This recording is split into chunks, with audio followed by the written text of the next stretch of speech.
Okay, so that brings us up to session number 46 in the D&D Wednesday Wrath of the Immortals campaign. And I'll go through who's here today. So at the moment we have Stefan at the table. With a table all to himself. Apparently he needs all the space. Apparently, I need enough space as I can. I am playing Rhea, the Eladrin / Fae sorcerer. And I am currently pretty badly wounded. Yes, quite a few of you had taken a beating, and unfortunately I hadn't recorded what all the hit points were last session, so some people may get by without much damage. Yep. As long as the beating wasn't as bad as the fall was. Well, if you see him on the screen, he's the one that's almost red. I'm feeling as yellow as I look. Okay, so online today we have Jeremy. Yep, good evening all. This evening playing Dimitros, the Soldaran, sage, scribe, all-round helpful and knowledgeable guy. Brendan the Masses. Next person online we have tonight is Mark. Who's currently gone very quiet. So what? Hello? Hello, Mark. Yeah, you sound like you're a mouse. You sound like you're about a meter away from your microphone. Okay, how's that? Better? Not really. You have increased it by about 20%, so it is a little bit better than it was. Okay, how's that? As close as I can get. Okay, sounds like you've actually walked up to your monitor from the other side of the room. That was sounding reasonable, yes. Okay. I'm playing Kiki, the Wood Elf cleric, who believes everything is good in life and nothing goes wrong and doesn't like dementia. How is that possible? I don't know why. But hey, you do have that Pantene hair look going at the moment. That's right. And next online we have Emrys. Hi, my name is Emrys and I am playing Burnt Ballsack, Deadpool-looking halfling by the name of Simply Red. I think that's a fairly apt description. I recently rediscovered my faith in Simurak. Did I get the name right? Yep. Excellent. Well, whatever name you say is correct. And I'm also made it my mission to redeem myself in his eyes and save the gods as he's requested. I had a small issue with a pillar of fire a couple of sessions ago, but at least I've got my good look, so everything's fine. And yeah, I've had my ass kicked and nearly got deaded by death last session, I believe. Okay, so to catch people up on what's happened, last few sessions you have been in the Hollow World. And since you've been in the Hollow World, you've been traveling to the Azcan Center of Civilization, and you managed to reach their central city and the pyramid that's the center of their civilization. At the top of the pyramid, you then destroyed their temple after taking out their head priest and chieftain with the help of jumping in the fire and pushing his magic stick against his forehead. Destroyed is such a harsh term. Well, it went flying. it wasn't like misplaced or broken or slightly damaged or sinned. It was destroyed. That was an apt word for that one. He didn't say it was wrong, he just said it was harsh. He didn't say it was not truthful. Well, it could have gone with annihilated, but there were still pieces left. And then you dug down deeper into the pyramid, getting away from the mass of angry natives who realized you're responsible for the death of their ruler, as he bounced down the side of the pyramid. That's okay, they didn't realize you'd already destroyed his spirit and sent it up to join the great sun up above. So, yeah, you know, good and bad things happen. And so you snuck down, managed to almost curse yourself with a sword. Got pretty close as you decided to stab each other with it, which was an amusing way of sharing weapons. Here, I want to have a look at this. Stab. Not like that.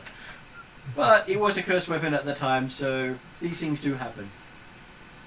After dealing with that, you went down into a maze, which had a puzzle trap, which you managed to get all the way through to the end, and then summon the Guardians. And in the middle of fighting the Guardians, you decided to call on the dark powers of the Abyss and ended up summoning Death to help you. Unfortunately, Death is the person... Powered up by the strength of an artifact. Yeah, powered by the strength with an artifact. Unfortunately, Death is the person you're currently up against, so you actually summoned your enemy to help you. So while he did... The definition of help. While he did, technically help you, he was then going to annihilate you, so you threw some more artifact level magic at him to slow him, and then ran off. So at the start of this session, you were descending a set of stairs into the deeper levels of the pyramid. And while you were descending, you hear Death's voice carry on to you, letting you know that those of you who step out of the light will be consumed by Death as a repercussion for your actions.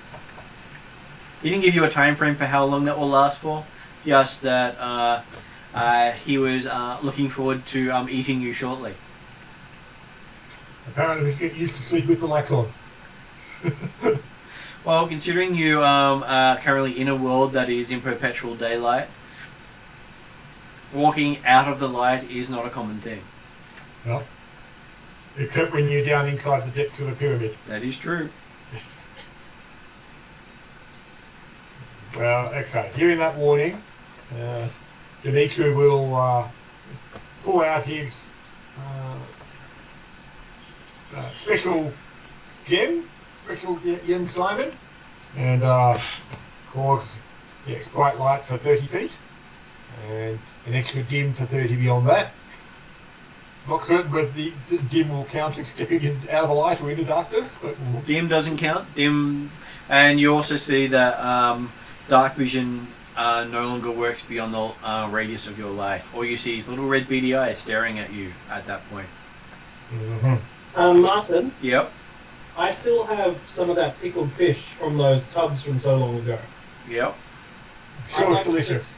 I'd just like to take one and be like, I know that you're waiting for us, but in the meantime, you must be hungry. I want to throw one in the shadow. Okay, you hear a crunching sound as soon as it lands outside the light. That's nice.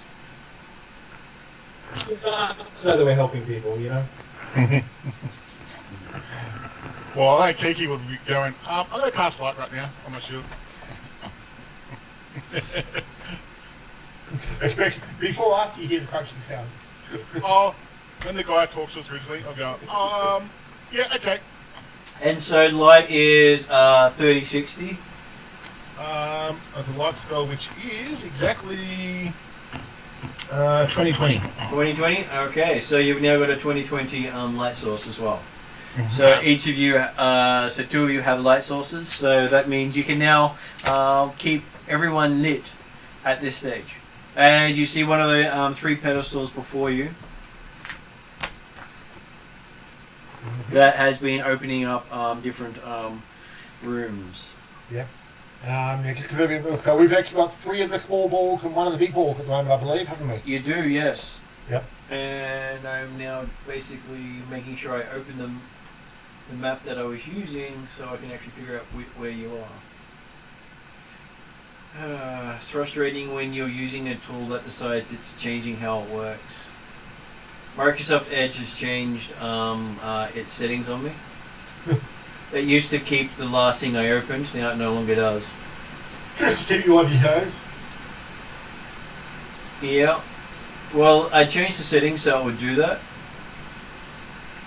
But it doesn't seem to have that ability to do so anymore. Mm-hmm.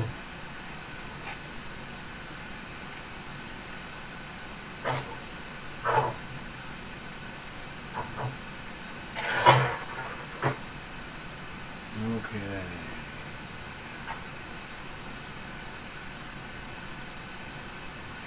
Okay, I think I've managed to turn it back to where it should be. Just annoying I have to go into settings to find it.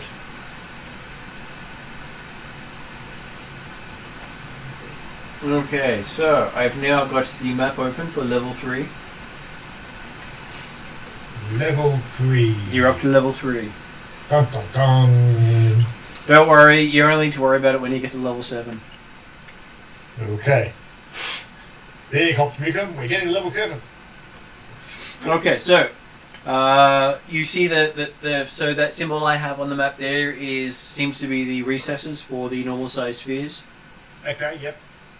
The blue gold wheel type or gold cog type thing, you mean? Yep. Yep.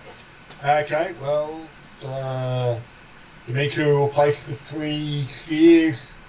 Well, we'll go one at a time initially to see if the door opens with the thing, but assuming it's got waiting for all 3 to be open. Well, it takes 1 for it to open.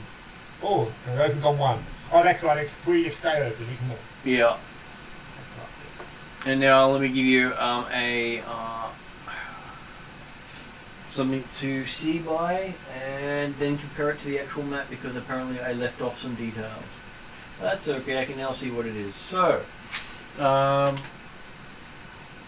looking out here, you can see that there is a wide pit here, about 15 feet deep, with jagged stones along the bottom. A narrow wooden bridge crosses over the pit. Okay. Can we see anything other than stones at the bottom of the pit? Give me a perception roll. 20, I think. Pretty certain on +8. Yep, total 20.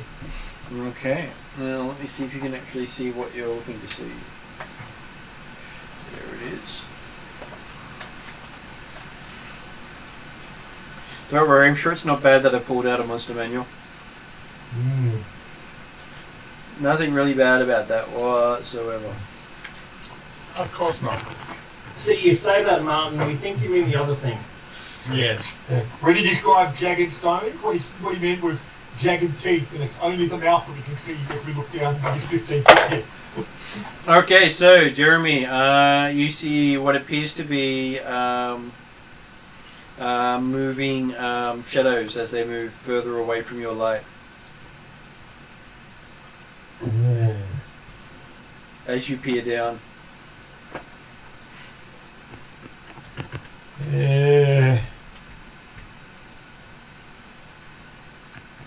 Well, we couldn't see what caused the shadows? No. You mentioned there were jagged stones or something at the base of the pit. Yep.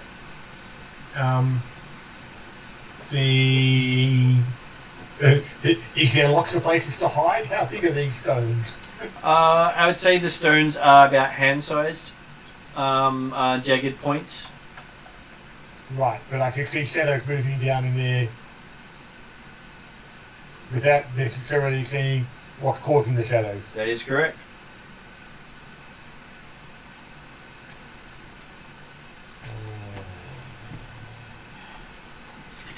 How bad Anyone else could it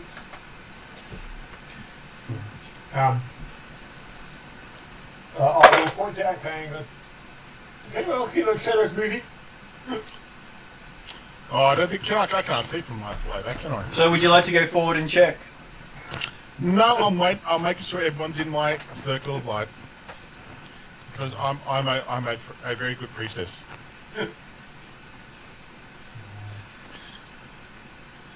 Yeah. So I probably can't see from my area, so unless somebody else is in front of me, like maybe nasty, maybe. Simply. Simply nasty. Yes, simply nasty. I can walk in. I have a torch with me that I could probably light if I was worried. So I'm going to put Jeremy on that square there, looking in. And so I'll move a guard down as Simply Red wants to look in. Yeah. Well, how come I've got 2 guards? I'll get rid of the other guard. Oh, there should be 2 guards. Yeah, No, I seem to have got 3 visible on your screen. Oh, okay. Because I was going to say, there should be Cain and Abel, and then the 2 Now, would be around slaves. our apartment, as we all know, the DM is always right, and as it's on the DM screen, it must be 3. So, Well, technically it's not on the GM screen, it's on the player screen. I'd rather try. Nice shot, actually. Nice go. I also have a question. Where did the guards come from? Because I thought we were running away. No, these are the 2 guards and the 2 slaves that we picked up in that other town. Oh, we still got them. Cool. Yep. Right. They were part of our entourage that made it easy to get into the temple. Yeah, I understand that. That's cool. And then we thought it's probably not appropriate to leave them up at the top of the temple with the horde approaching. Appropriate is such a strong word. For some reason, I have a huge amount of passives on the screen at the moment.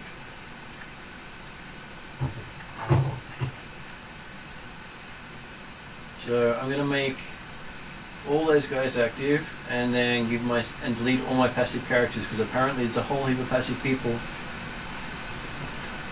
taking up screen space.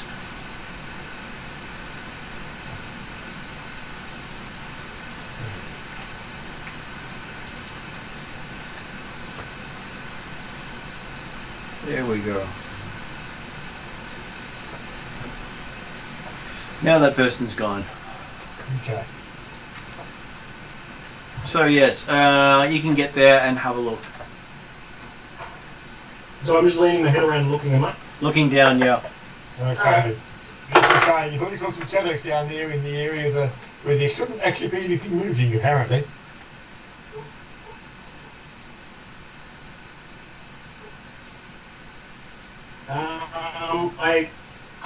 Can I move like 2 blocks ahead? I'll still be lit, won't I? Sure. Well, I think also the description of a bridge, it's a pit across there, isn't it? It is a pit. It is a a wooden bridge across a pit of jagged rocks.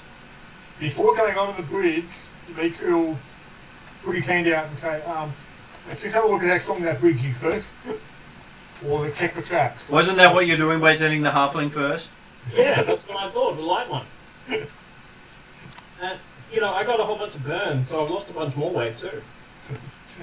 Now, Dimitri's going to check for traps on the bridge. Okay. Potentially see if you can spot the troll underneath it. Isn't that how it works? 19 on perception. Okay, so you think if you put too much weight on the bridge, it will collapse? Okay, so not so much a trap, just... It does make it a trap, but not one that you can dismantle unless you cut the bridge. Yeah. Can I Or stand? reinforce it. Can I stand in the middle of the bridge? Well, Dimitri suggests, well, yeah, I was going to say, don't go jumping about on it, but it looks strong enough-ish. Is it holding me? Apparently it's holding you. I turn back. It covers me, and then I, jump on, do a little jig.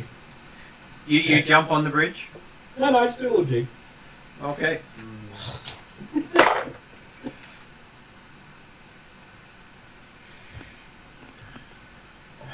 Can you see the shadows?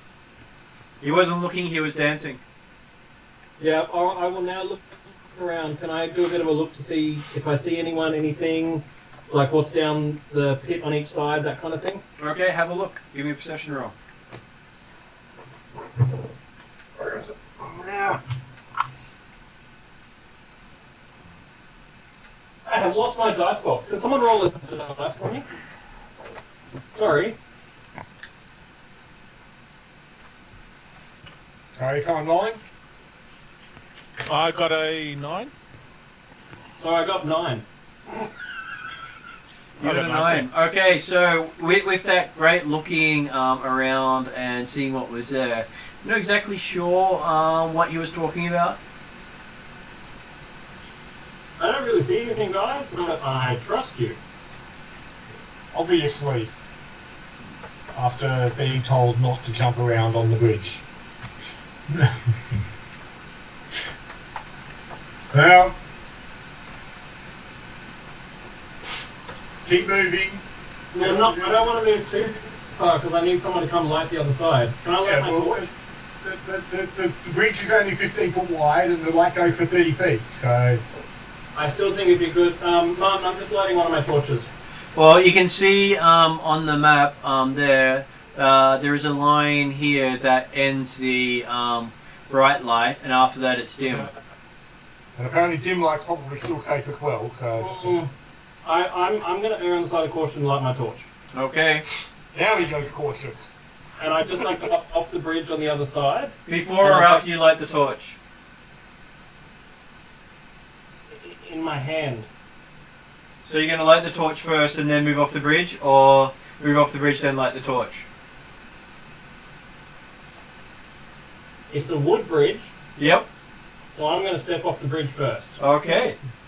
And how much light? And who knows the light radius for a torch? It'll be 20/20. It'll be like a light spell will be the same as a torch, I'm sure. So...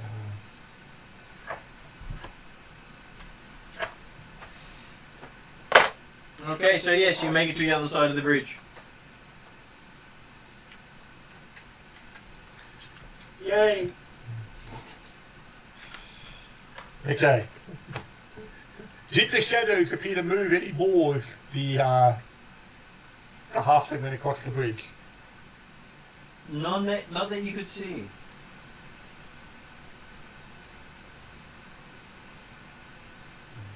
So technically that coloured area is the bridge for you. Okay then. So... and... what's up ahead of us? Simply? Yeah, I'll look around. What, can I see what's ahead, Martin? From where you are, you seem to be seeing a corridor. Okay. I think there's a corridor, guys. I don't want to go much further until you catch up. Okay. Oh, we've got a light source on both sides. Can I yell out that I've got a light source? I can see you've got a light source. Yeah, but not everyone can see me. They're around the corner. Stefan, for example, is too busy bleeding out to, actually pay attention, so I'm trying to give him some warning. The artery! And Dimitri gives you the finger in the mouth of the idea that yelling when you're in the middle of an unknown situation is not a good idea either. Oh, sorry. I'll keep my voice down. Mm-hmm. Now. Okay? And then I wait for him to respond. And when he doesn't respond? Okay?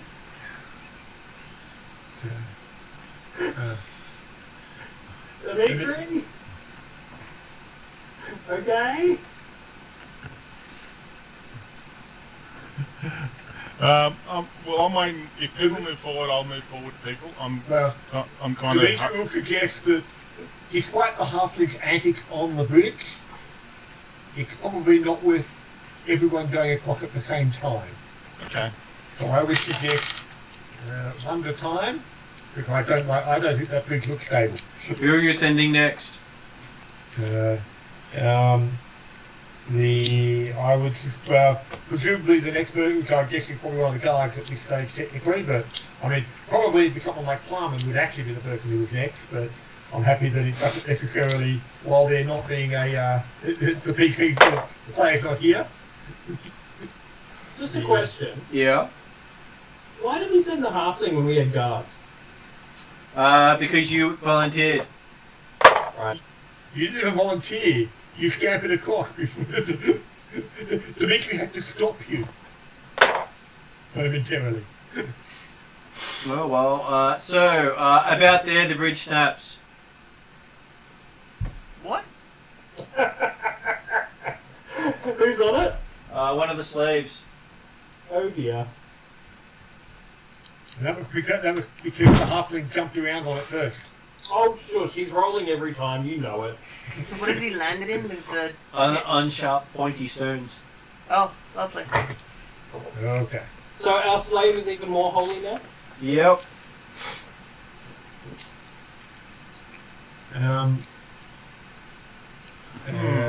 But he can get up again, can he? He's not unconscious by the looks of that. Are you okay He says, yes. I seem to have just fallen as he starts to try to stand up Oh no, this isn't going to be a... and just falls over. Oh well.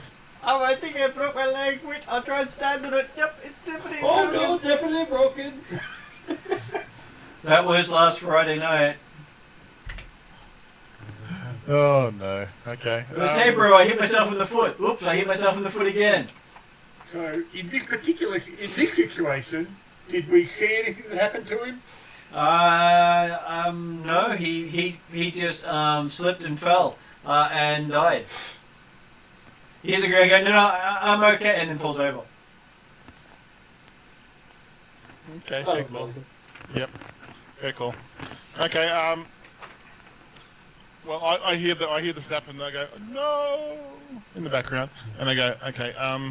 Well, presumably other people have moved forward. Who's Well, closer to the door next day? No, apparently Lawrence has died. Lawrence, not was it? Okay, yes. Lawrence. Lawrence is my best friend. Oh. Okay, no, I won't go that far. I have some, like a hammer and pitons and a 50-foot rope if people want to kind of make a rope pulley thing. But I'm not very strong, so we need to get someone else to hammer in the pitons. Well, I'm pretty strong. alternatively, Sorry, go ahead. Go. I was going to say, alternatively, we could lower a rope at this end. If Red's got a rope at the other end, Does Red have a rope? Red has a rope. Does he have pittons? Yes, he has. well, He is well equipped. But potentially we Last could just... question though. We have 2 guards and another slave, right? Yep. Yes. Just purely from a player's point of view, I'm not suggesting this as simply by any step. But if we threw them down there, could we walk across the corpses? If you had more, yes. There's a 15-foot drop. Yeah, fair that's enough. not going to Alright. work.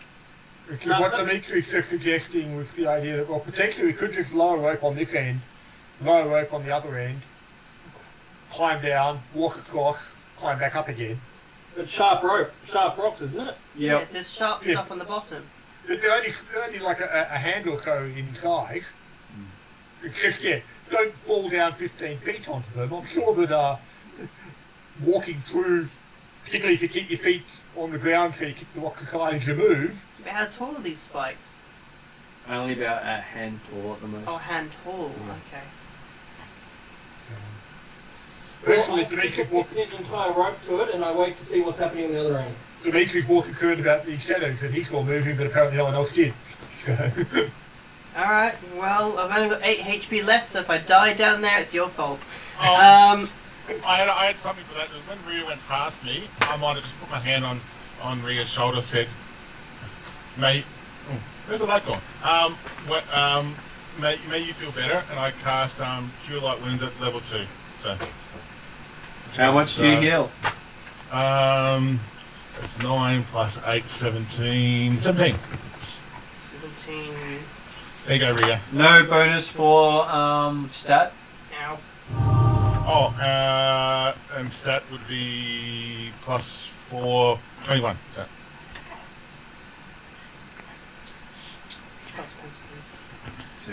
And that's all my Cure Light Wound spells done. So cast my last session. So. Thank you. Okay. Rhea will basically stare at Kiki. Kiki. I was going to say Blondie, but Kiki works. Blondie also works. I can live with that. Kind of pick her up, give her a hug, put her back down, and go, next time ask me first. And I'll wink. Yeah, gotcha. Okay, so who's going first? Are you sending the last slave first? No, I'll go Well, down first. Dimitri's got to go last because he's got to collect the Yes. the spheres again. So, I assume we're still using the pittons and the rope, right? Yep.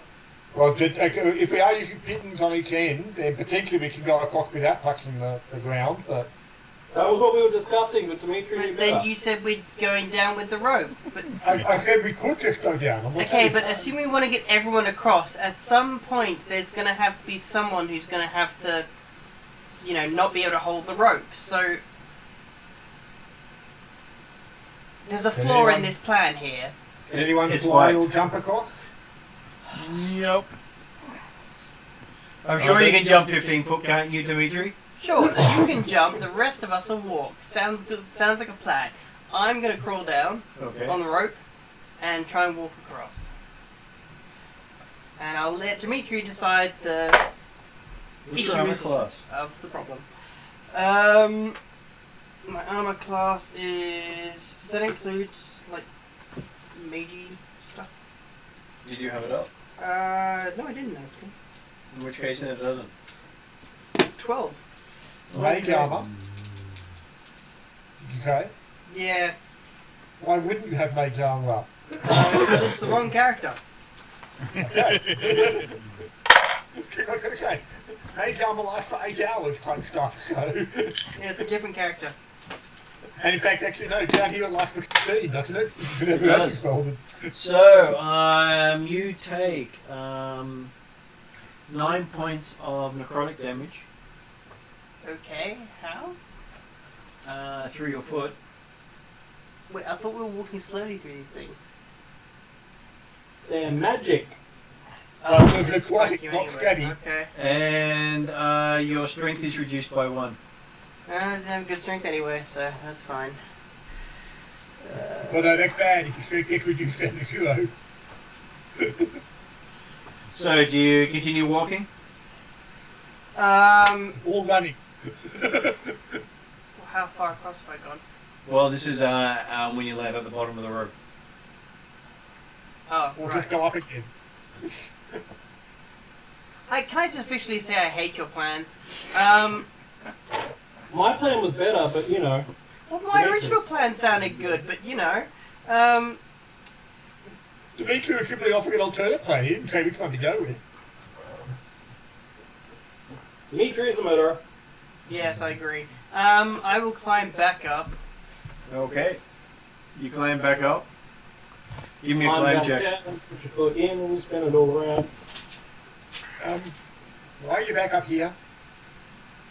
Because going down there hurts you regardless of what you touch. So, unless you want to go down there and enjoy some nice necrotic sauna foot bath shit, fuck's sake. Can I reroll that? Yes, you can use the reroll for the night. Oh yeah, good point. Okay, so the reroll for the night's been used. Yay. Yay! That's really not much better. Climbing is acrobatics? Athletics. Athletics. Athletics. With your minus on strength also reduces it. Yeah, so that's 7. 7. Okay. You slip. You start climbing up the rope and then slide all the way back down again. Apparently, Just hang on, we'll pull you up. apparently the rope's a little too hard for you to actually pull up. At this point, I'm going to call for initiative for everyone to see what you're doing on a round-by-round basis. Oh wow, that's a great roll for the first time tonight. 9 for simply. 14 for Dimitri. Well, luckily we don't have a downgrade in this version of role playing, so That was a I one? got a 2 total. 1 plus 1. Well, you do. You still have a critical failure. Yep. Can Kiki count that high? Hey. I would push it. I got a spell that pushes you off the edge if you want. What did Rhea get? Enough to get another dice? That's a 5 for initiative.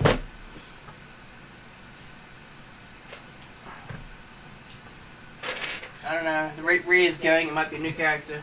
Okay, Dimitri, what would you like to do? He's saying, just hang on and we'll pull you up. So- You're not pulling yourself. Are you going to pull up the character? If he's hanging on, we certainly start pulling. Give me a strength check. As I say, using Plumman and the guard and the slaves type peoples. So, Have to wait for their turn then. Because they're not here, they go at the end of the round. mhm. So, simply Red's up. But as I say, in that case, Dimitri's looking around to see if the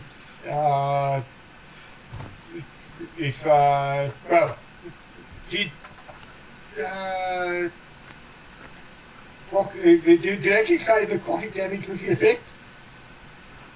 Did what? He did call out necrotic damage was the effect. Oh, sorry, I wouldn't have known that, would I? Oh, no, no. As I said, if you did, then I figure that gives an opportunity for religion roll to see what might have caused the damage other than stepping on spiky shoot. Well, technically I couldn't have, because how would I know what damage it is? You'd probably feel the damage. You'd feel the difference between cold burning, Oh, electricity. so I'm more It versed drained enough your to know what it strength. is? There's Okay. a good chance of... Alright, then yes, I would have said it's necrotic. He's been damaged enough to know. So 26 on a religion check.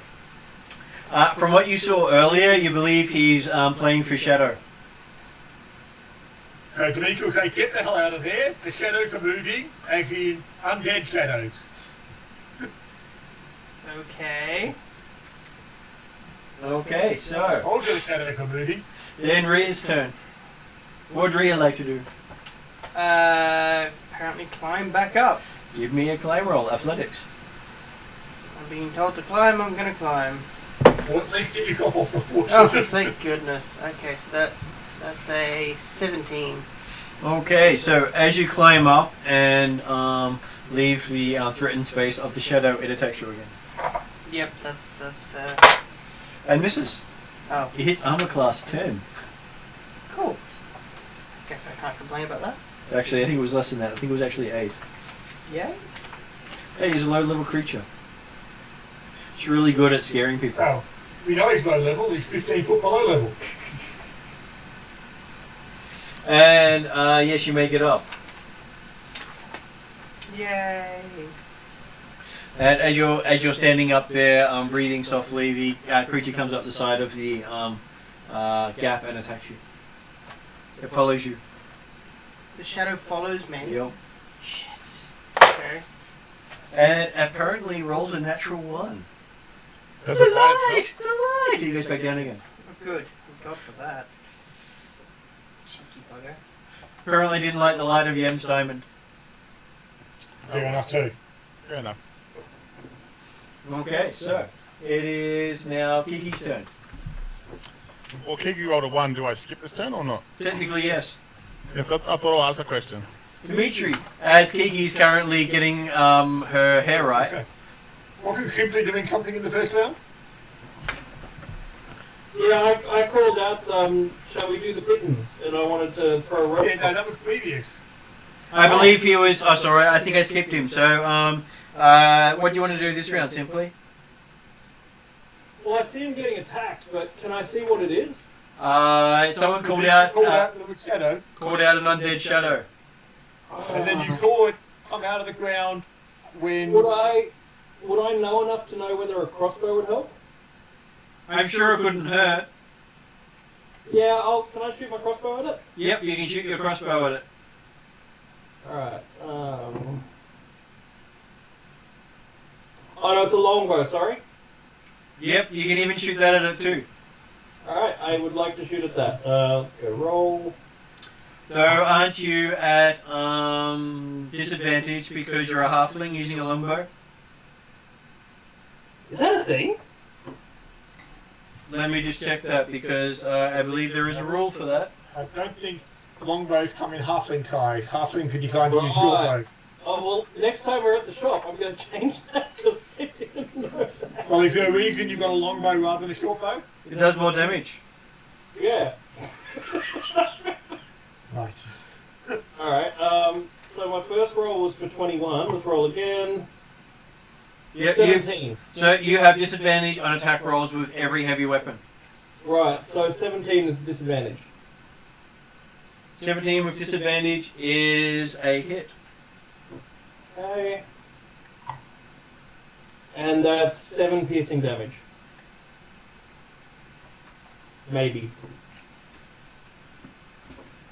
Okay, so you think you did some damage. Yay!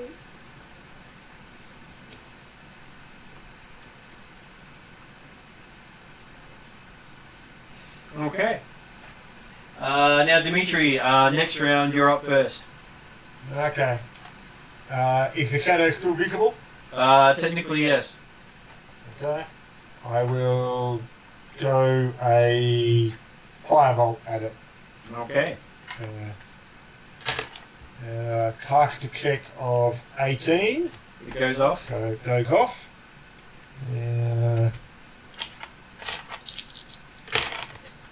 For 15 points of fire damage.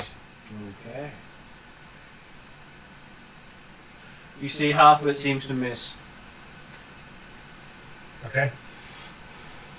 And from memory, you remember that it has damage resistance to acid, cold, fire, lightning, thunder, bludgeoning, piercing, and slashing from non-magical attacks.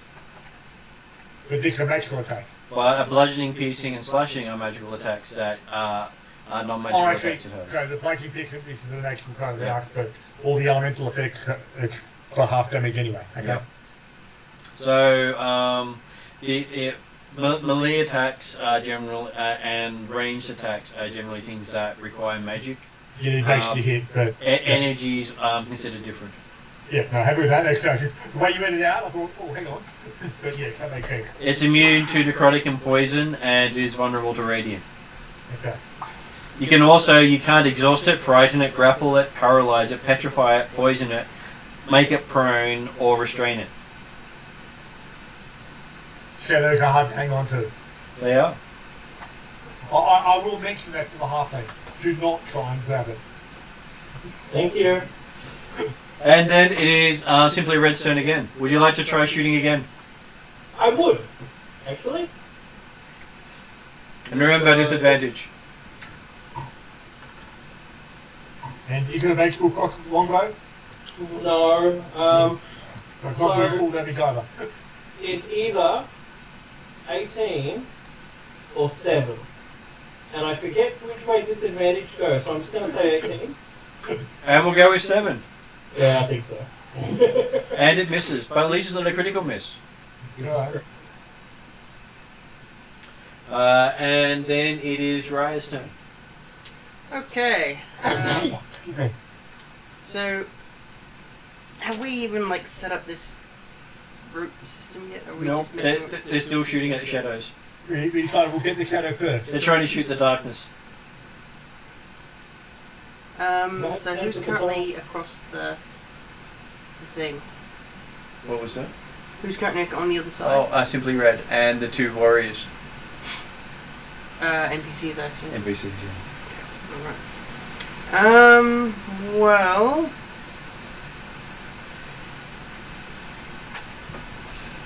I guess I would just start working on the pitten, since nobody else is. Dink, dink, dink, dink. Strength roll. Dice.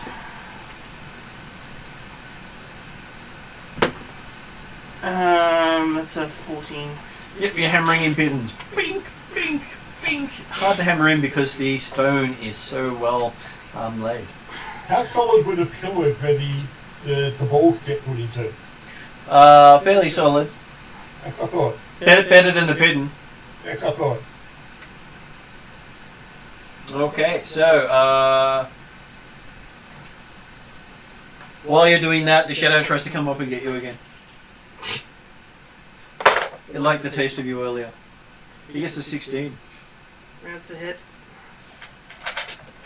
What are you stopping there for? And it does 8 necrotic damage and Yep. 2 strength drain. Yep.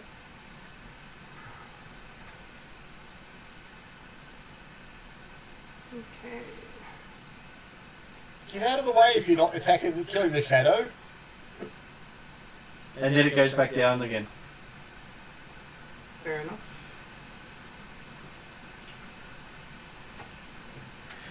So Jeremy, do you have a melee weapon out? Yeah.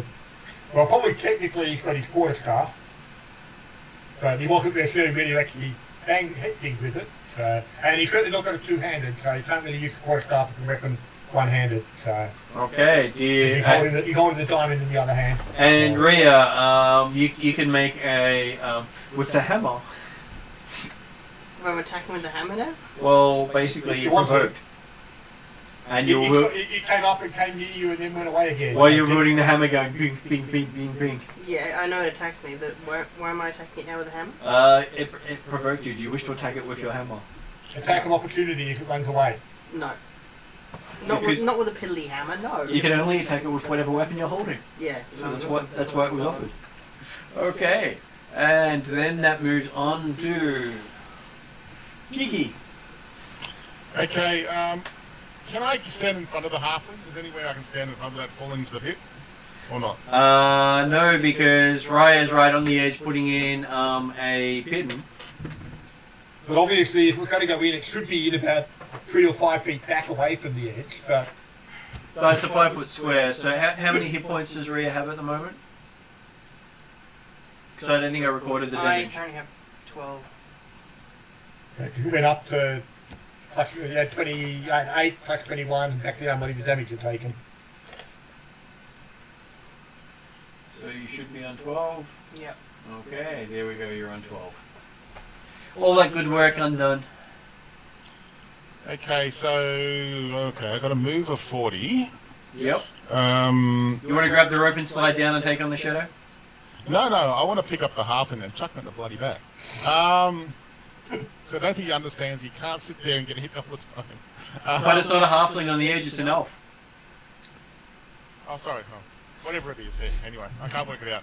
I'm a wood elf. I don't know about high elves. Or a ledron, mind you, either. Whatever. There's only one elf as a wood elf. So, can I move forward, pick up Rhea, and move back with Rhea? So, would you like someone to drag you away from the bin? No. Apparently not. I rolled a natural 20 if you want to do an opposed strength test. So you rush up to take Rhea away, Rhea pushes you back, and you end up back there. Yeah, I didn't get a 20, I only got 9. So that's okay. That means my action's done, isn't it? It does, because your action was to pick him up and take him. Your pick pickup lines are not as good as they used to be. Rhea's So very stubborn in summer. Yeah, did I move forward? Can I move? Move forward, can I? You had to move forward to grab them, and then you rushed back. Yeah, okay. And I go, oh, well, nice knowing you. And so I'll walk back. Yeah. Okay, so that brings us to Dimitri. I will try another firebolt at it. Okay. My pink dice only has double 1 on it at the moment, so another 18 for the spell attack, or the Does he hit? for 13 points of half damage, fire damage. So, Okay, and you see the shadow burn away as you hit it this time. okay. Oh, I okay. will keep looking out for more moving shadows. Give me a perception roll as you do so. 20. No, you don't see any moving shadows down there. If you had a roll to 1, you would have seen some moving shadows. I've been there before, Jeremy. I've been there before. Right, so the difference is Dimitri knows how to hold the light steady when he's looking. That is the difference. Just seeing if that is a new person adding on themselves. No.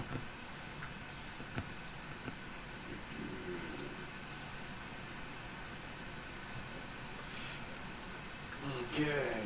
Away. We are out of initiative. What would you like to do? Finish the Can I attach the pit on the other side? You can. Do I need to roll or can I just do it? Strength check.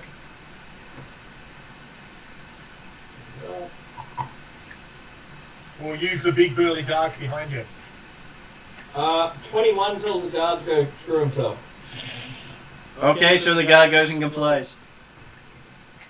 While he's doing that, I rolled a 21 strength check. Okay.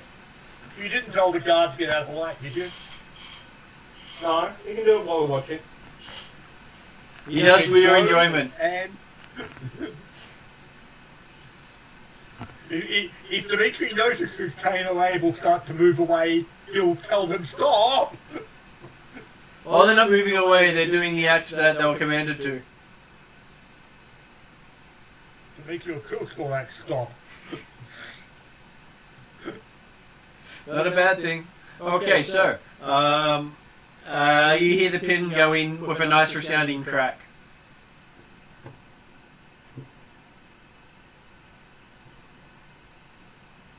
Alright, I gesture to Raya to throw me the rope so I can attach it to the other end. Okay. I'll try and free the rope. Give me a dexterity check. Oh, no, strength check to toss it across. Okay. What could go wrong with that?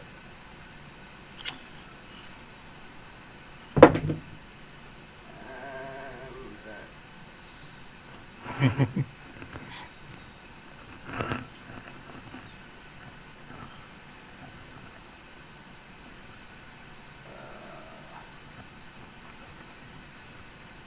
10? With the -3 to your strength? Yeah.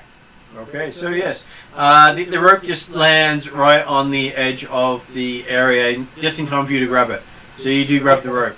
It was a rather weak sort of throw. It was from an elf. So I tie that to the kitten and make sure it's very strong. Okay. Give me a insight check. Okay.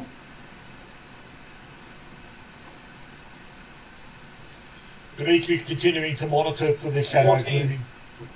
Okay, you do notice that the block that you bashed the pin into the side of has a crack all the way through it. It's a bit wider now than when you first put the pin in. I tell them to wait a minute, and I take it out and put it in another block. You think you managed to actually split the block, which is the only way you got the pin into the gap? Right. Can I choose the gap between that block and the next one so it's more likely to not come out while people are climbing across? You can try. And in fact, I have, I think, 5 pittons left. So I'd like to put 2 pittons in and create some kind of articulated pitten row to make sure it's pittened in to pitten properly, and it won't be a pitten if someone pitten fell. You have noticed that there's about the block has moved out over the gap about an inch from putting the pin in behind it. I tell the 2 guards to come and hold on to the pitten as well. Okay. There we go. Rope's good. Who's going first? Dimitri. Dimitri's got to stay to actually get the spheres out at the end. Yep, he does, yeah. So, I can go over first if a certain other elf doesn't think she's up to it. Okay, acrobatics roll from Kiki as she goes to show off. Oh shit, here we go. Wrong character for this. Acrobatic. Ooh, +1! Woohoo! Okay. I got 11. Okay, Kiki does this twirl and slip as she does the tightrope walk across. Do I make it across? No, you fall off the rope. What do you want to do? I Not thought the fall rope. off the rope. Did she catch herself before she hit the ground or not? That was a question. Can I try to catch myself before I hit the ground? Give me a reflex saving throw. Can you catch yourself? Yeah, it's Dexterity saving throw, presumably. Dexterity saving throw, yes. same as before.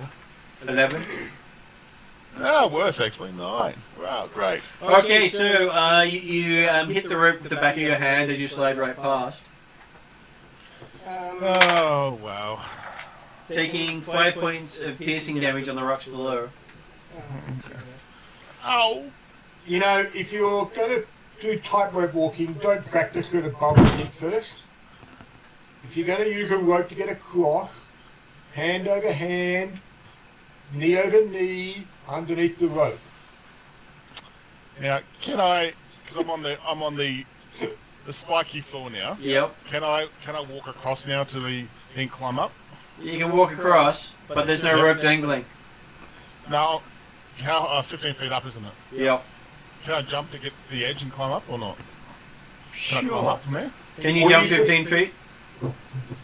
Dimitri will call out to simply, do you want to lower your rope down to Kiki?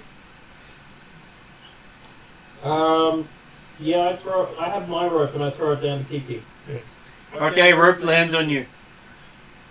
We use Oh, the rope. sorry. I'm holding the other end. Did I? Is it too late? No, I imagined you were holding the other end, but the rope still lands on Kiki. Yes, I'm holding the other end. I throw one end down to Kiki. Okay. Just one roll for athletics, I assume? It is an athletics roll to climb up. Or No. hang on to the rope and let the others pull you up. Yeah, because I'm happy to grab one of the guards to help me. Okay, I'm happy with that. Okay, so you pulled up rather quickly. Dimitri's continuing to look out for more moving shadows while this is going on. And as well as obviously providing what should be very obvious advice. Apparently, it's not very obvious. Hey, I'm in kind of semi-heavy armor trying to climb across a rope. Jeremy, it's not going to work too well. So, Okay, so Willie follows your advice and goes across without any problems. Little Miss follows your advice and goes across without any problems. The surviving slave, who is Philip, goes across without any problems. If he actually allowed me to actually do it from that screen.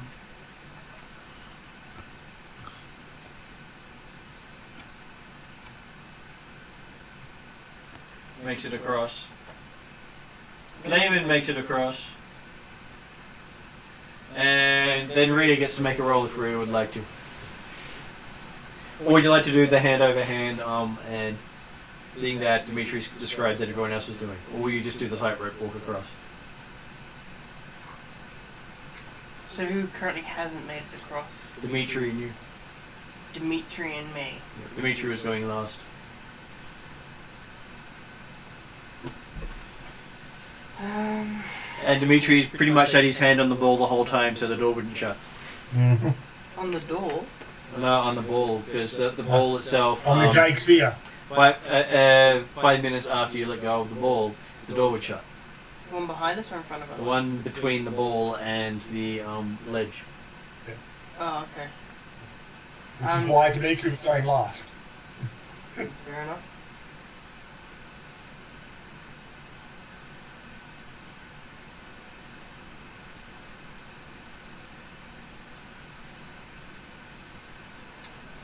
I'll just do hand over thingy. Okay, you make it over ungainly, but without any problems. Yeah. Okay. Could I tap out the piton at this end and allow the rope to get back across? Yep, you can do that. Because he hasn't seen the shadows moving at all in the whole time people have been doing this, has he? No, he hasn't. Even when Kiki landed down there were no shadows. Yep. Okay then. So he'll allow the rope to go back again. Yeah, worry, I'm looking up jumping for you. I said to just lower myself down onto the do the climb / lower into the pit and then walk across and then come up the other side. But I'm actually just wondering. Well, actually, no, we can't go back anyway. We've got death behind us, haven't we? So You do. Actually, we want to close doors behind us. So it's not a case of trying to work out how to leave the doors open. So he will grab the sphere out of the pedestal again, and then aim to lower himself down as much as possible before then climbing down the rest a little bit, and then go to the other side. And then they pull you up. Yep. So,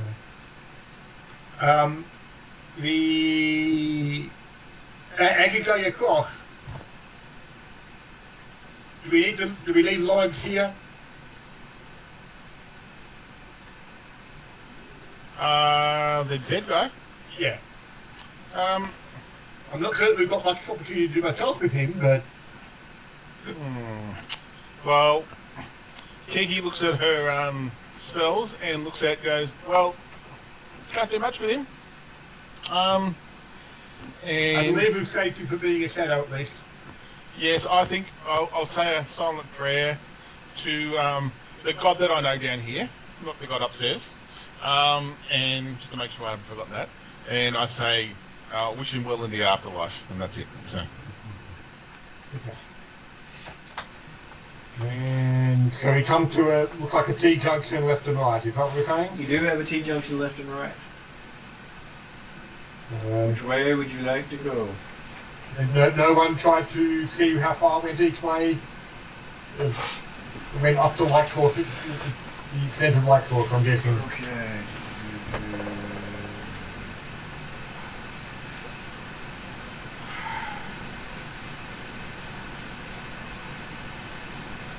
So that opens up to another chamber.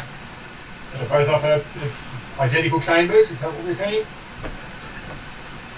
Okay, so as I describe these chambers to Jeremy, this platform is only 2 indentations instead of the normal 3. Uh-huh. But there's no doors? And in the there's no doors, no. Okay. And in the one that our Simply Red is looking in,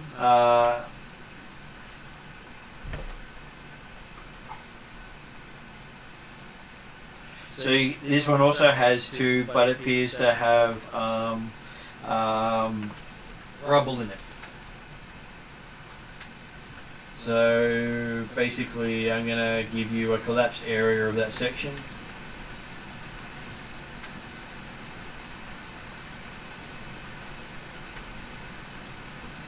So collapsed as in the roof is collapsed? The floor is collapsed in the coloured section and dropped 15 feet.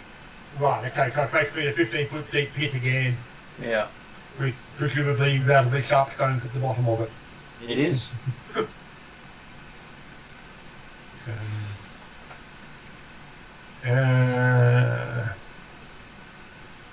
and the corridor just appears to continue on both sides afterwards. It does.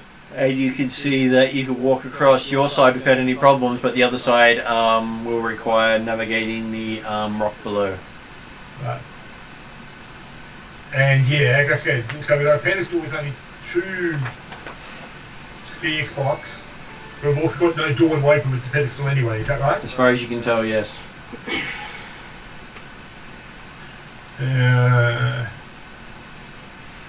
Well, Dimitri's looking back and saying, which way are people going? I will follow Dimitri, I think, because at the moment I'm looking ahead. Mine's all collapsed, isn't it? It is collapsed, yes. Well, then I would. Well, yeah, it's a pit we can get across just like we did the other one perfectly safely. So the other one was another rock fall? Yep. Another rock fall. Do you know how far down? 15 feet. 15 feet. Okay. I'm assuming we grabbed our ropes from before. You have, yes. Okay. And Dimitri even hand you back your pitten. Yes. Well, I could possibly get down the rock fall place. And like I say, it certainly Dimitri's having to go and look at the other side as well, but yeah, it certainly doesn't look like this. He's looking carefully. If he goes to the other side, he certainly looks carefully for the shadows again, but like I said, it's not actually all that complicated to get across those pits if there's no shadows in them. But yeah, it seems he's on this side at the moment, and people are happy to come this way. Dimitri will go have a look at the pedestal and just see if you can work out why there's only 2, and have a look behind it for a secret door on either side. Have a look for a secret door to see if there's something that he's actually trying to open. Give me a perception roll. Bloody hell, I've got to use this big one. Got the double one again, so total of 19. Hey, it's not bad. You can. I'm not unhappy with 11 every single time, but okay. I'm sure there are other numbers on the die. As you're examining the statue looking for secret compartments, you notice that the floor beneath you appears to be designed to drop away. Ah. And you'll call back to simply. You said the other pedestal only had 2 indentations as well? Yes. Right. I suspect that this is trapped in the same way as the other side then.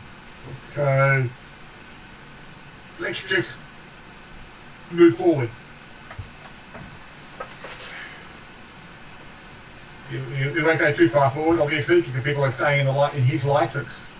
So.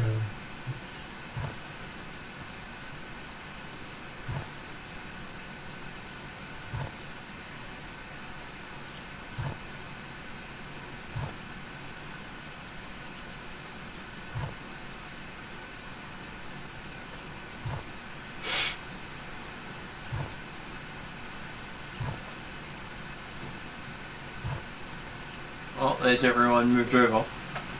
Mm-hmm. So in front of you,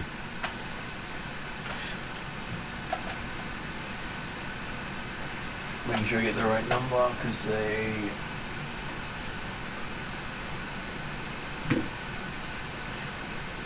What is section 4? Okay.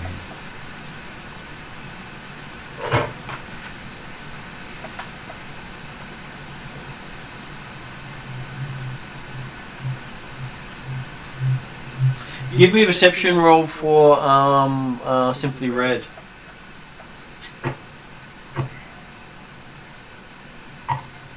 That's 16. Okay, you do remember seeing a body in the bottom of the other collapsed pit. Hey, before we do anything, guys, there was a body in the other collapsed pit. This could be a trap of some sort.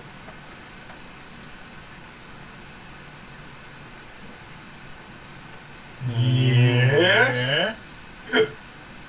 Was the body moving? I think it was dead, but I will recollect with a recollect. Oh, would that 16 tell me if they were dead? They didn't seem to be moving. They did. They did not. Okay. What Can I- was moving? Because I'm not currently on the bridge, I assume. Is that right? Well, it's not actually a bridge. It's actually the floor is there, but yes. Dimitri noted that it looked like the floor was weak to collapse, but so. Maybe we should use the place where it's already collapsed, so it won't collapse again. If you want to. Dimitri's actually would be not unhappy to go and have a look at this body because, hey, the bodies around here tend to move afterwards. So, Fair enough. Well, is there enough actually- left for you to take Dimitri back? not leave things, not leave bodies behind them, preferably. There's not bodies that have been here for a long time, unlike Lawrence. So in that sense, Dimitri's happy to say, well, hang on. Okay, we've got to do it this way, let's go and have a look at the other way. Okay. Cool. I'll move everyone to where Dimitri is.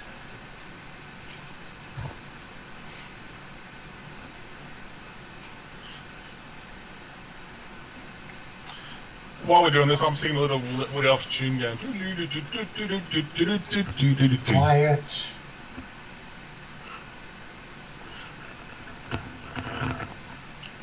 Just annoy the other elf, that's all. They're once in a cranky mood.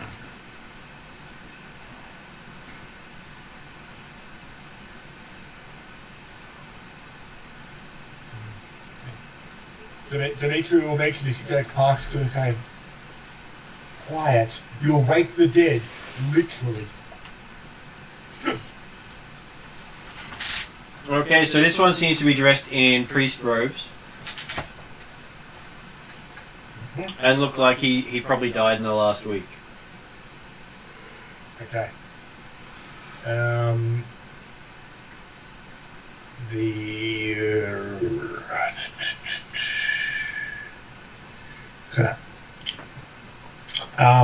Well, do people want Dimitri to climb down first with the light? Yes, Or do you prefer to stay at the top here where you can actually where you'll be able to see what's happening? I've got a torch.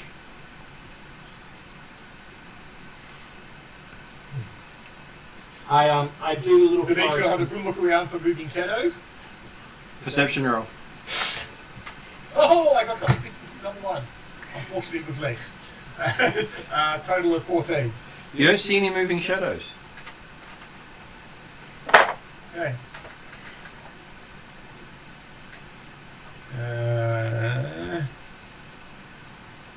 Of course, the other question is anyone actually decent at climbing? The barbarian is probably, but no one else, I think. You can have two people down and boost someone up and over. I've also got like acrobatics and stuff, so I'll probably be pretty good. The athletics to climb, but yeah, as I say, so, it shouldn't be hard 15 feet to have. Yeah, if the barbarian or one of the guards got down, if necessary, we can do a boost and hold up and then toss the rope down and stuff. So yeah, okay. They do the ladder thing while you're searching the body. Well, Dimitri will go and be the guinea pig first of all. Then, if the shadows don't attack, then I guess they can start coming down and doing that sort of action. And yeah, Dimitri will look at the body. Probably starting with stabbing it in the face with the end of his staff. Okay, you managed to crash in its face pretty successfully. That was a good strike. He didn't move. He didn't dodge. And now you got sticky stuff on the end of your staff. It'll rub off. And looking at the body, it seems to have a sword made of hardwood with shiny obsidian triangles in the edges.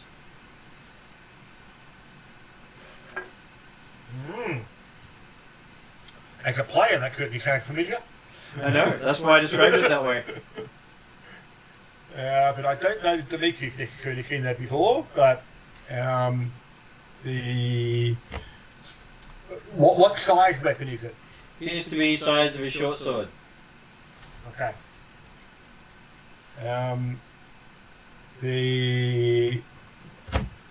Dimitri will certainly put that aside for the time being and continue searching the body. And you find two of those jade spheres. Okay. He'll certainly pocket the jade spheres. The sword, he would recommend to. I say something. Oh, he's got short sword with the robe, but I don't get that, do they? So, he'll recommend that. Again, this weapon is going to be one that's a local. Oh, I can You'll find it sharper than it looks. I can use short swords, just let you know. Well, whether it be, I would have thought that yes, one of the elves or the halfling might prefer a short sword. Yep, I'm happy with that. You are one of the elves. I probably would because my swords are crap. Okay, you can have it, because you're fighting type. You like going tackling things. Plus you have the problem that your longbow isn't as good for you as you thought it was. This is true. It'll look really impressive when it's twice your height. Well, it is amusing what happens when the GM actually goes through and reads all the rulebook again. There's a reason you don't see halflings using longbows very often. I just thought you held it sideways, gangster style, you know? That is how you're firing it, but you can't fire it effectively that way. Because you still can't get enough draw, you haven't got enough arm span. I have strength. Yeah, but not enough arm span. I have strength. Well, if you had a second halfling, you might have enough strength. Ooh, that's a good thought. Ooh, that's a good. Extend the arms. Mm-hmm.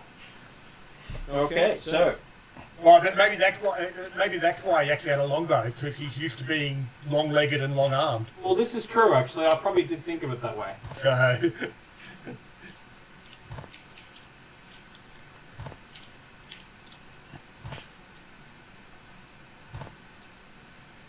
Yes, and if you had a short bow, people might have thought you were a halfling. And obviously that's not true.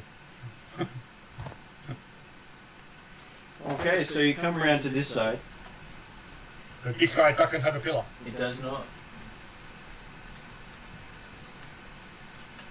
You know, you guys, you could have mentioned that when you first got up here and pointed out there was no way through at that point. But most of them were expecting you to point out the solution.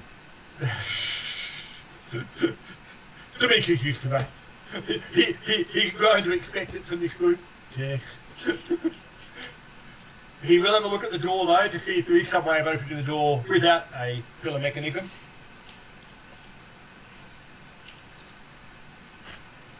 So, amusingly, there is a number for it, but no mechanism. So, apparently, there's a mechanism here as well. Oh, there is a mechanism. Yes, they have the number there for it, but they don't actually have a picture. Right. Cunning. It's a secret pillar. But it helped that you looked, so I checked the map and went, hey, what's that mean?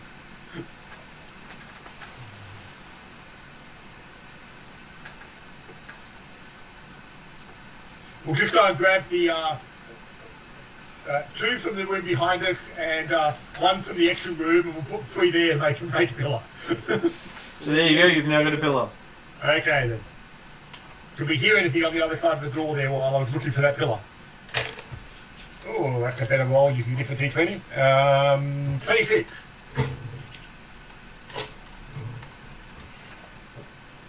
Although I think actually these doors are like a foot thick stone, aren't they? Yeah. Right, so I'm not really expecting to hear anything on the other side. You hear this vibration going, just step into the darkness, as you have your ear up against the door. Yeah, but holding the light really closely. Okay, then I will indicate that I'm about to open the door. Are people ready? I can't hear anything on the other side, but hey, as you notice, these doors are very thick. People are ready. Hold my torch, and as the door opens, kind of lean the torch through the hole. I kind of prefer you to hold your sword. Okay. So, just in case. I'm providing support to the guards and the last slave. Yep.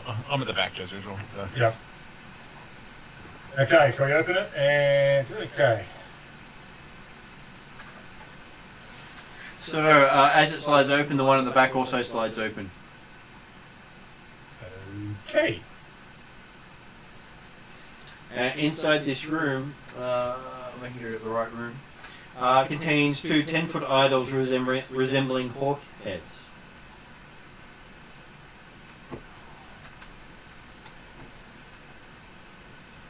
What port heads? Hawk heads. As in H-A-W-K. Bird of prey.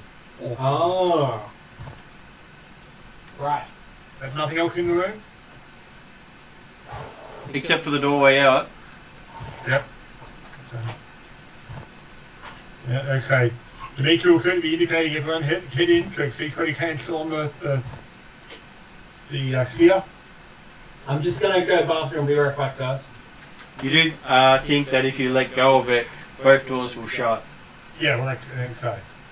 But after 5 minutes, presumably. And while you're standing there, Bree hears the words in his ears going, "Beware the smoking mirror, the harbinger of Nightware." The smoky mirror, the harbinger of what? Nightware. Night whale? That's W-H-A-L-E? N-I-G-H-T-W-A-I-L. As one word. Oh, okay. Oh, that's in whale of despair type stuff rather than whale of big fish. Okay. So just for everyone else's benefit, I showed him the title of the adventure you're currently doing. I'm sure that what you just heard in your head had nothing to do with the storyline then. Yeah, apparently. I'm sure it's completely unrelated. Um, And while you mull over that and talk to the others about it, I'm going to get myself a drink. I'll just ask if anyone else heard that. Yeah, no. You didn't hear voices? No, I think you're crazy. Heard what? Voices. Well, I heard the sound of death earlier when I was listening at the door, reminding people to stay in the light. Well, actually, reminding people to step out of the light, but Well, apparently there was some kind of whisper that came from somewhere and spoke to me and said, "Beware the smoky mirror and the night whale." When Martin gets back, I wouldn't mind rolling a religious check on that one, but and Dimitri also suggests that at least someone go and have a look at the other open door and make certain nothing's coming towards us. It's I just can death get- for a tea party. yeah, I might get nasty something for that. You mean simply? Simply, I'm keep calling nasty. I'm so used to nasty. Been way too. I've been there 2 sessions. Okay. I did correct the name on the page. Yeah, I know, but I still call him nasty because he's still nasty to me. So. He's always going to be nasty in your eyes. Is that what you're telling us? Well, after he killed my character, yes. Yeah. Did he really kill your character? He helped with the. Oh no, hang on. Rhea and him killed my character. Should have put it rightly. So. I do remember it of you running into a trap and being killed by the trap. Yeah, all we did was give you the courage to move forward. Yeah, the incorrect courage. Yes. To continue to demonstrate your natural tendencies. Well, I was playing the character very well, I thought. Absolutely.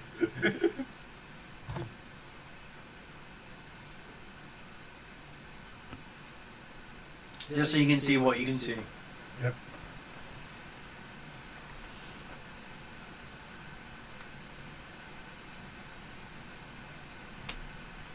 So what would you like to do? So obviously there's nothing down that corridor that's coming towards us at this stage. Nothing you can see. Can I suggest people have a good look at these hawk heads and see if there's anything of value or interest in them? Okay, I'll have a look. I have a perception of. Oh, very good. And he goes Kiki with a whole 16. 16 on your perception? Yep. Which one are you looking at? I'll go the bottom one. The bottom right one. Yeah. It really does look like a hawk head. A very large stylized hawk head. Okay. I'll go the other one. Can I go the other one and have a look as well? Each one is 10 feet tall. Oh. I'm back.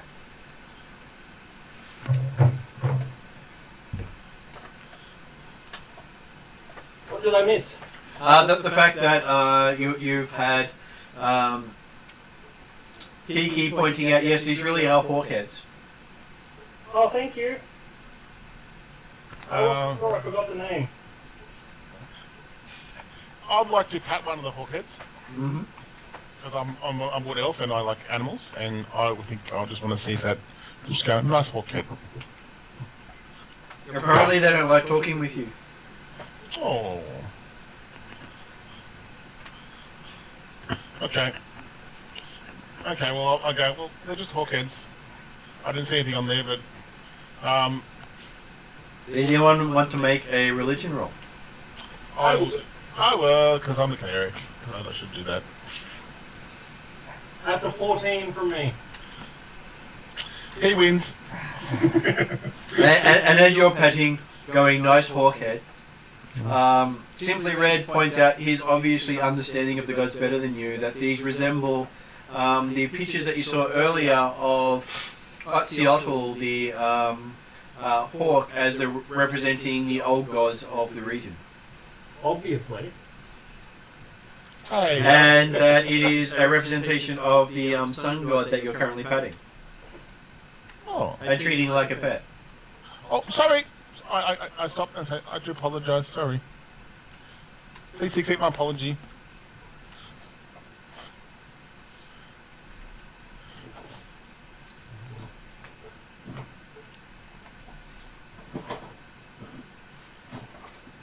Also, that the hawk was seen as a symbol of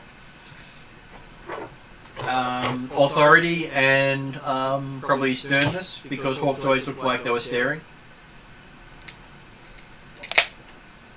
That's fair. Yeah. Or even cross. So they always look stern.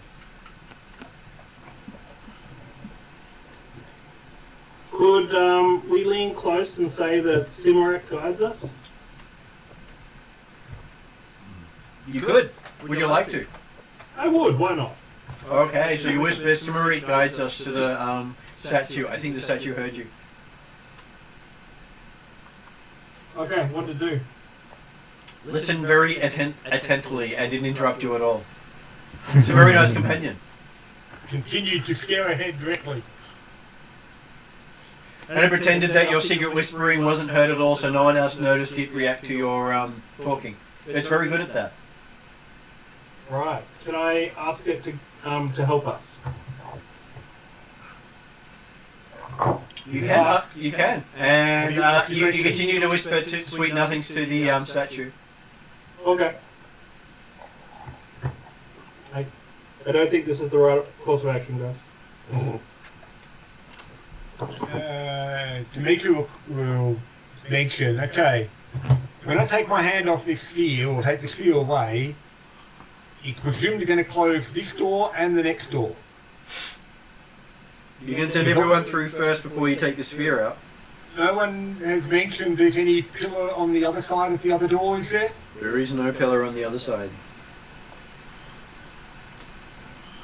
Can I suggest that a small group go forward to see if we're actually going to end up at a dead end going that way, at least, and you should, go a little further down the corridor, see where it leads to, before we close ourselves in on what might be a dead end. Well, we can always go back the other way at this stage, you see. Yeah, I'll follow Simply Red if he wants to. Me and Simply Red. So Dimitri's staying at the pillar there at the moment, keeping his hand on the... He can still reach you from there, roughly. That's right. Okay, so... I put him in better range for everyone to stay in his light. So the two main light sources go ahead. Yeah, I was wondering about that. No, so Dimitri's still got a 30-foot light source, so... I thought it was 2020. You guys have got 20-20, whereas Dimitri's got a 30-30. Oh, Dimitri's got better eyesight than you, didn't you know? Well, the point is, Dimitri's using an artifact to generate light, so it's a bit better. Right. Okay. So what do we see here, man? Okay. Entering this room, which is room number 12, just because you need to know the numbers.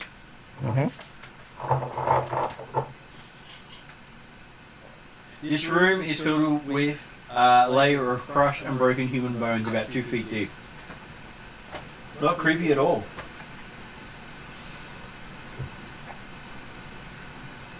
Ugh, okay.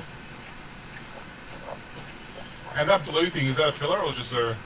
And you see one of the pillars at the end as well. Okay. Well, I think we should be right to go... Oh, what do you reckon, Simply? You reckon we should be okay? Look, I asked for help and he said no, so obviously we're going to have to move on from that particular letdown. So yeah, let's do it, as long as I've got enough light there. Worst case, should we consider leaving my torch with someone so that you're the only source of light? Well, there's only the two of you there right now, you might as well both have light. Actually, I looked at the wrong level. Your level actually, this one just has the sphere, the pedestal with the 2 indentations. My mistake.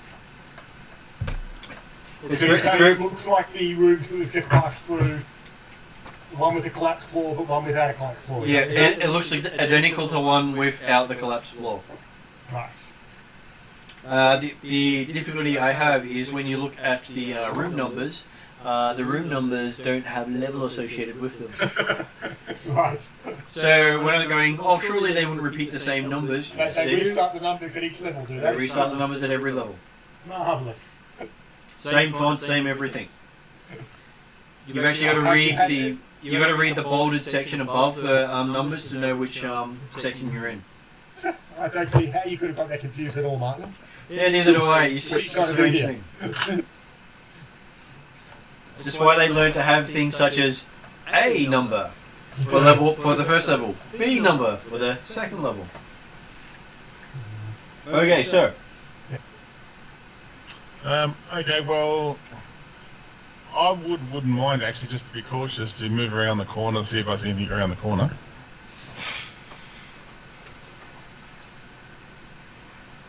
you see a corner around the corner. Okay. That is scary. There's a corner there. Okay. That's scary. I'll go back to the party and see we should be right to go through and bring everyone through. So how far does it go? Well, I'll stay where I am now, and if Simply wants to go around the corner and see another corner, he can. Okay. I'm happy to go around. It's Dimitri's first question when you get back is, how far do you get? That's as far as you can see. You keep going. No, I think we should stay close. I just let him know there's a long corridor ahead. Kiki, do you want to come with me? Okay. I'm sure nothing will go wrong with that, taking the light sources with you. Just a little bit further. I just want to see what's up this corridor. How far do you want to go? Another 40 foot, maybe? Awesome. So, Jeremy, last you know, they said it was okay to go. Well, no, Dimitri asked the question of how far did you get? If they did come back and talk or report, Dimitri wanted to know how far they got, because he wasn't interested in having the door closed behind them. Oh, hang on, We're trapped now. Alright, from that point, I think it's time for us to head back. Okay. And we go back and tell them how far we got. I want to make sure that I'm swinging arm in arm with Simply Red on the way back.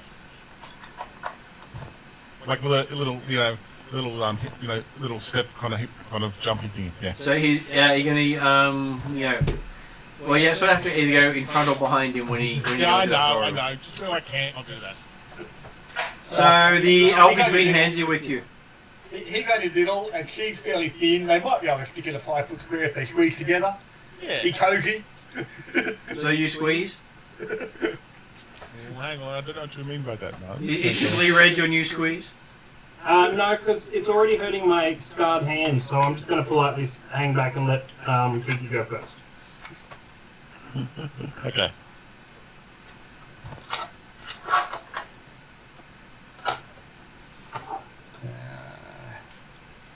So you report what you've seen? Yes. Yep. He comes and tells you. Yeah.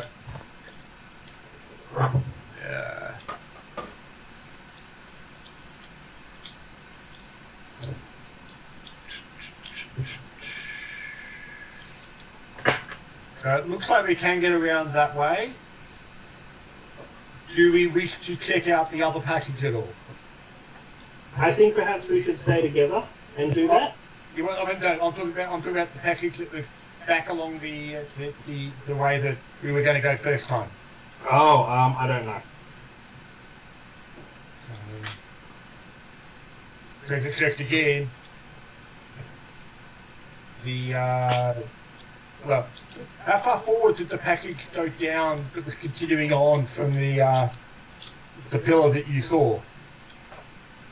Like you came to a T-junction where the pillar went down, it was down to a pillar, but the passage continued on. How far further did it go? I didn't pay too much attention past that because we wanted to get back to you guys. Sorry. I can go again if you like. You should be able to describe at least that much to Dimitri. Yeah, that's it. I saw the there's a door. Right, sorry. Yeah, no. I knew about the door. Like, as soon as you described the door, I was talking about the fact that the passage continued further on the other way. So, like, how far you saw it went on. So,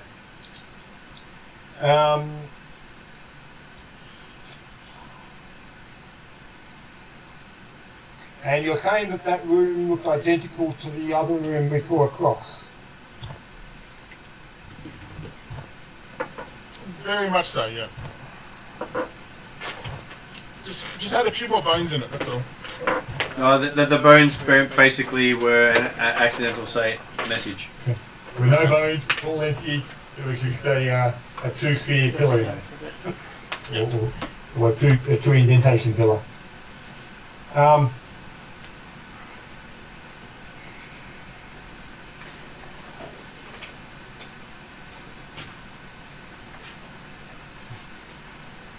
Dimitri would say, I would suggest that, okay, that's good, we can probably go that way, and it looks like we can continue, but it may be worth checking the other way first.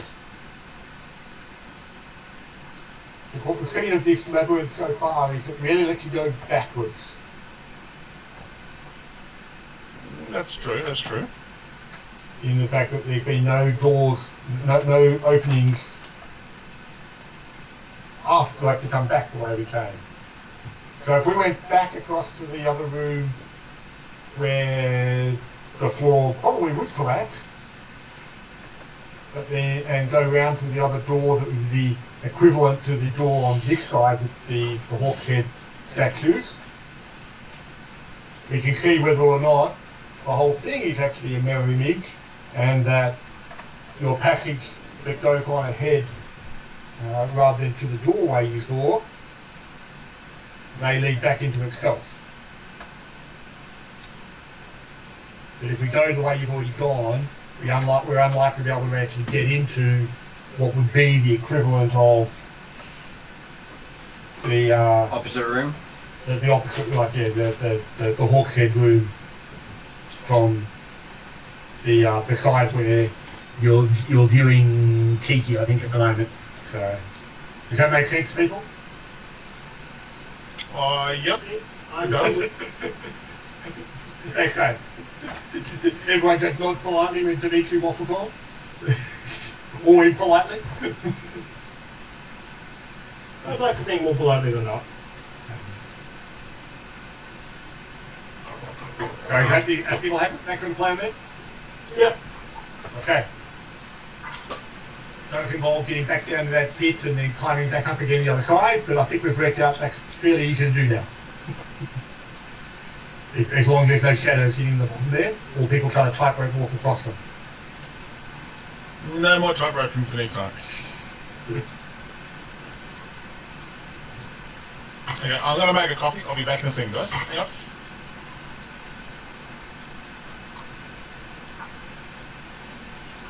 So, Martin, is there any problem with us taking those steps? No, I've moved you there. Yep, so we're already there. Takes your torch flutters out by the time you reach here. I pull out another one, I guess.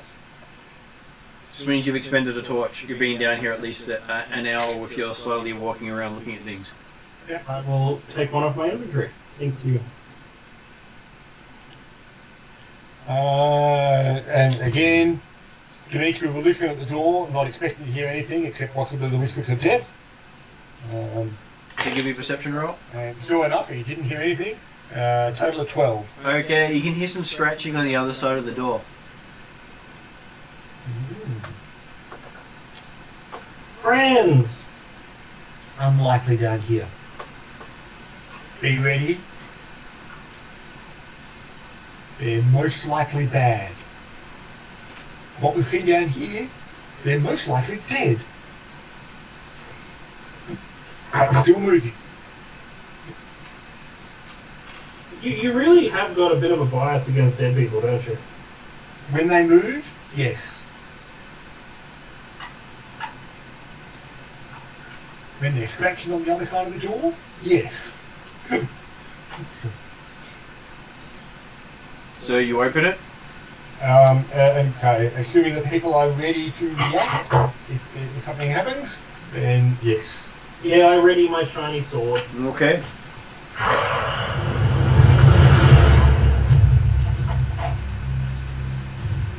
Just to give you some, nice inspirational sounds to go with it.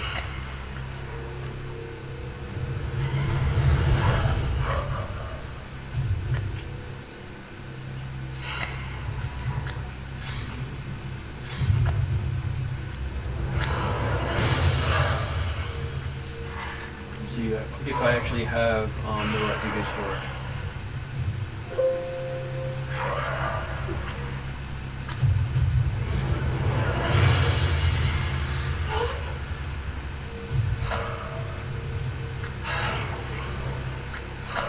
Apparently, I forgot to create the monster ahead of time. Oh, obviously it doesn't exist. It's like an RUS. They don't really exist.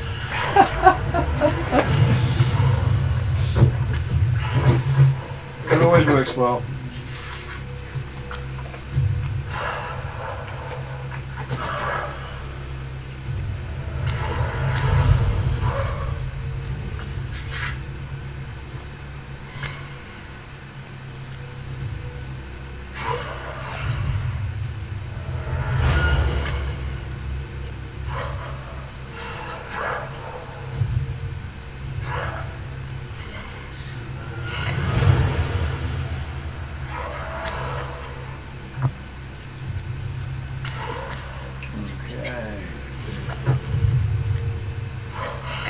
As the thing slides open, I'm going to get people to roll initiative. Sorry, you can't open it, Mark. Okay, as the door rolls open, we're going to get people to roll initiative. People were ready, weren't they? They were, so were the people on the other side. Oh, okay. 17, 20 for Dimitri.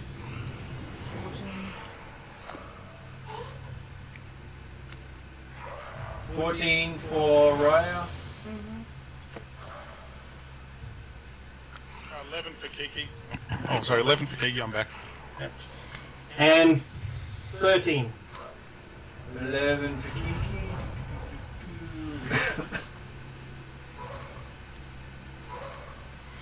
And Simply Red has 13.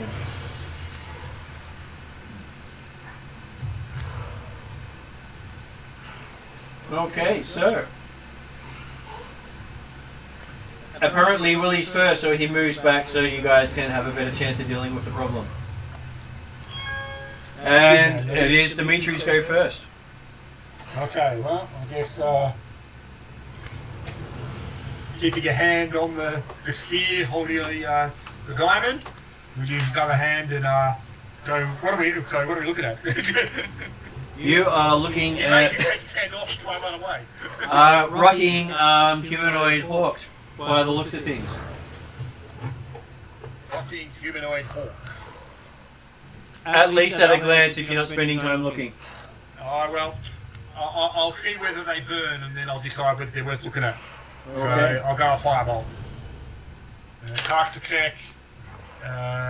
22. Goes off, no problem. And 13 fire damage from the fireball. Okay, so I believe That's the one directly in front of me.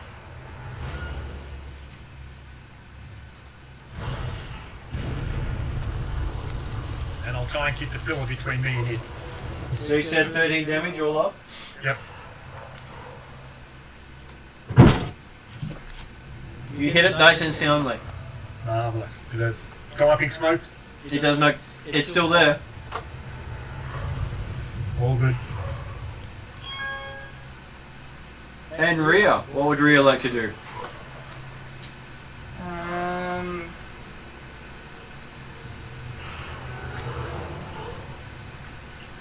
I was contemplating just using my shield touch on it.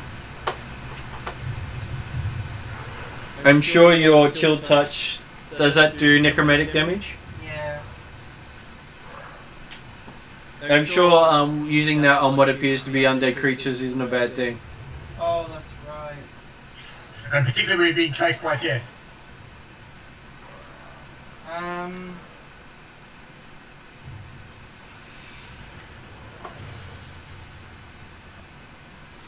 I guess I'll just try and face step towards them.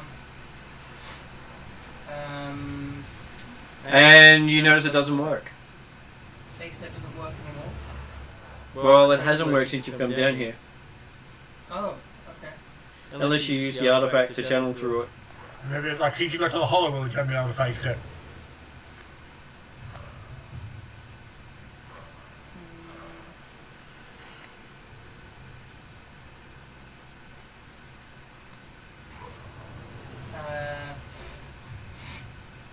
Most of my spells probably won't work, so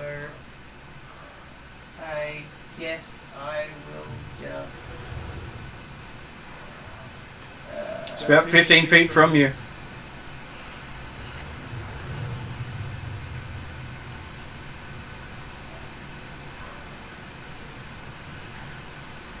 $15. Yep. Guess I'll just try and run up to it and stab it.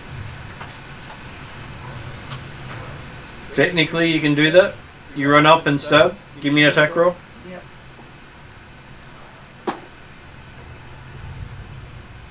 That's a 20. A 20 is a Non-natural. is a hit. Okay,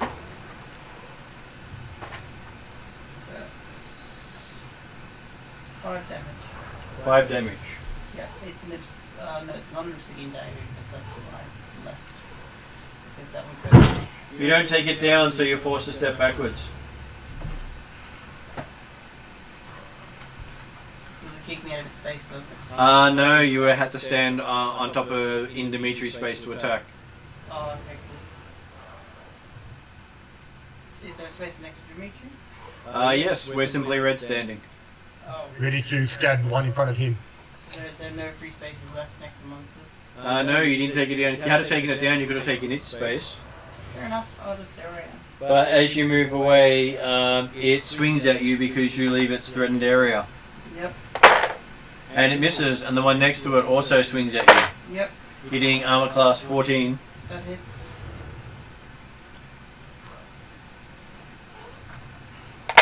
Dealing 7 damage. Okay. Bludgeoning damage. Yep.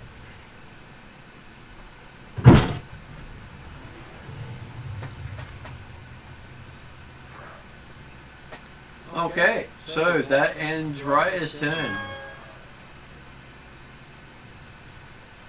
Next up is Simply Red. What would Simply Red like to do? Okay, I'm a little confused at what my sword is. I'm just going to use it as a short sword, is that right? That is correct. It is a short sword. Does it do any out of the normal in damage or anything? You don't know. You've never used it before, and you haven't attuned to it. I would like to try and use it Okay. on the guy right in front of me. Yep. So if I tell you my attack roll, would you be able to tell me what it does? I can. Okay. Alright, I rolled a 15 plus 8. Okay, so will I have knowledge, like, am I well practiced with a short sword? It's basic, so I would be, wouldn't I? You should at least be proficient with it. Yeah, 22. So 22. You hit soundly. Okay. What's the deal with damage? Okay, I shall look that up for you. Short sword's 1d6. Depending on if it has changed for something. I'm just making sure I get it right. Okay, that's cool.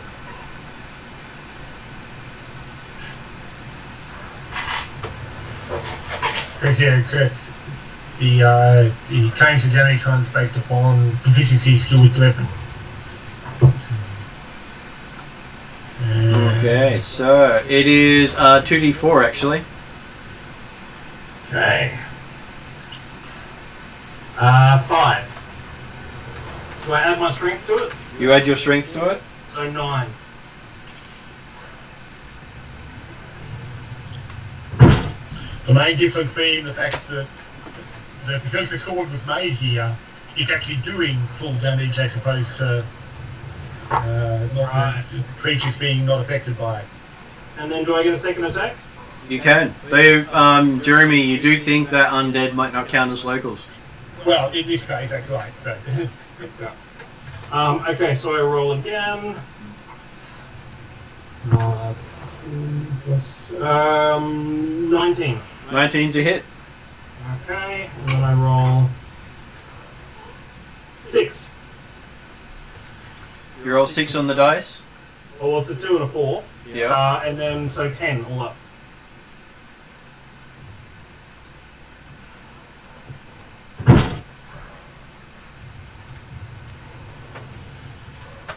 Okay, that's the end of your turn. You're not dead? No. Well, Well- yes, he is, but he's still moving. Technically, Well, actually, am I able to call and use one of my flurry attack things? Or is it too late? are your flurry attack actions? Yeah, because I can use a action search.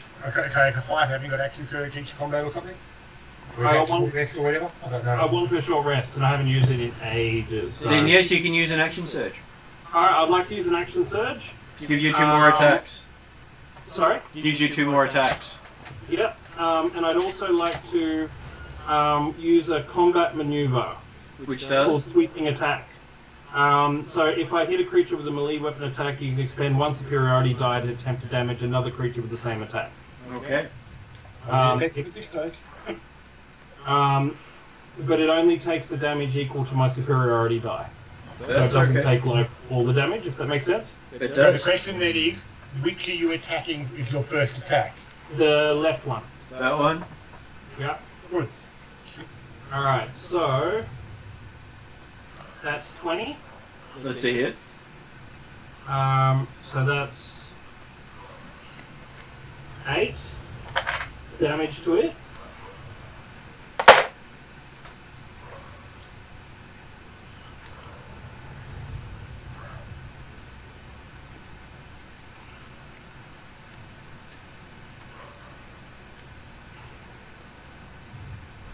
Okay, so you hit it, and it doesn't go down.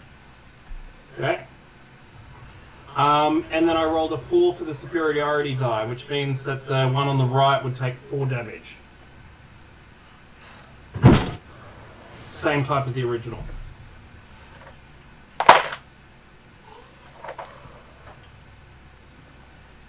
And how much damage did you say? 4.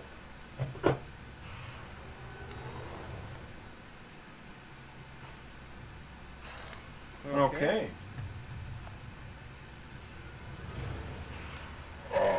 He goes down. Now your action surge, you actually had 2 attacks, didn't you? That was 1 attack. Yeah. So you could either attack the one that's still standing, or you can move forward and then attack the next one, the back one. I think I'll move forward and attack the next one. If that's okay, Martin, because I didn't move at all with the original. Well, you can move between everything. That's right. As long as you don't move more than your total movement in the turn, you're good. Yep. You can move any time you like. I just Between want to action- Yeah. You just take want a to take step the dead forward, spot. all good. Move forward 5. Okay, can I attack that one in front of me? You can. Alright, ooh. 18? That's a hit.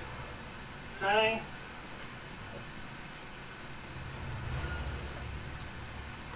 That's 10 damage.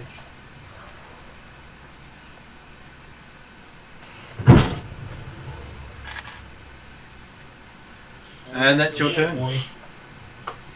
And that's me.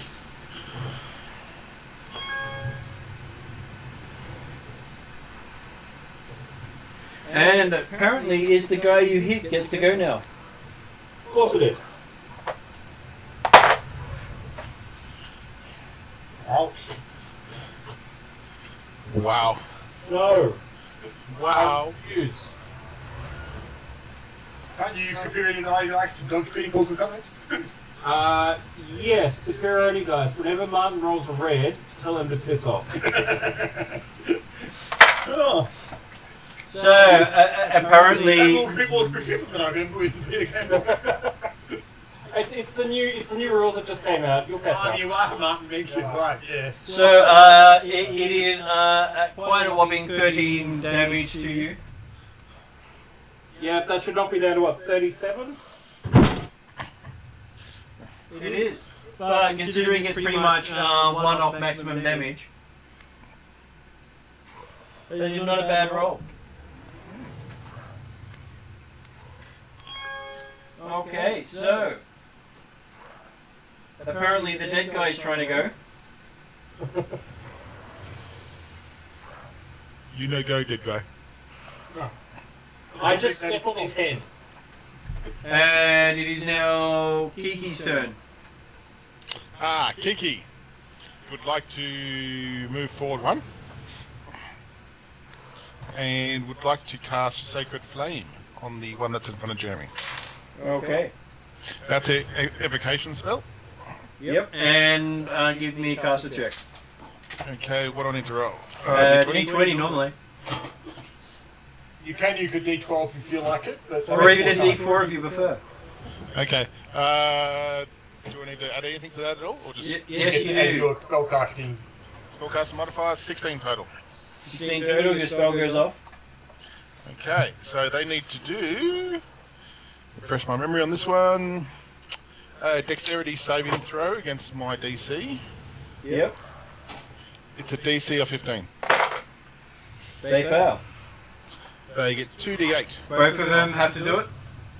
Oh, no, it's just one. Okay. It's one On target. target. Okay, roll your 2d8. That is... just going to double check if I have to put spell modifier to it. No spell. So it's 9 points of radiant damage. Okay, so...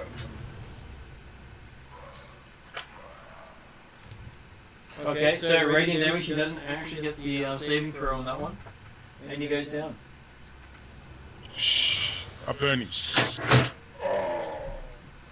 Okay. I saved Dimitri. I'm happy now. And that's your end? Then I'd like to move in front of Raya, because I don't want Raya to go any further forward because she's hurt her too much. But you just have to space where the zombie was there, so you can move forward now. I'll use my reaction to block her. Okay. That's me. All done. Doesn't want to get too far from the light.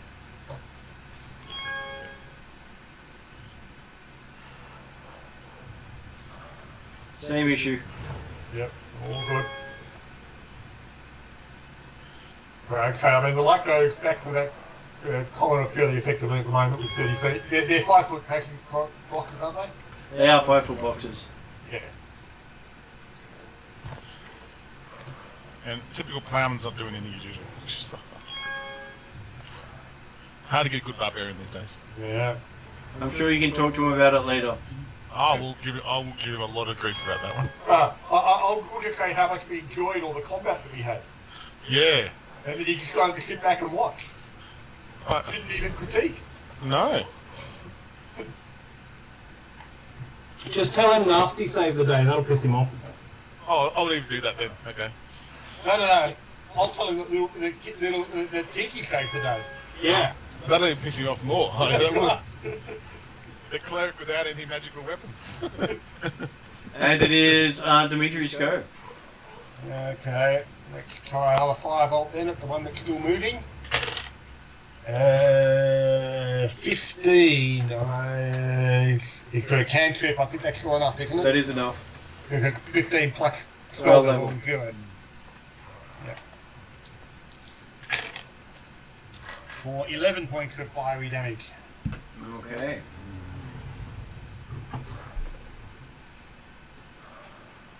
Just checking it. Yeah, well, you should be able to tell me what the thing's got. You need 11 points. Yep.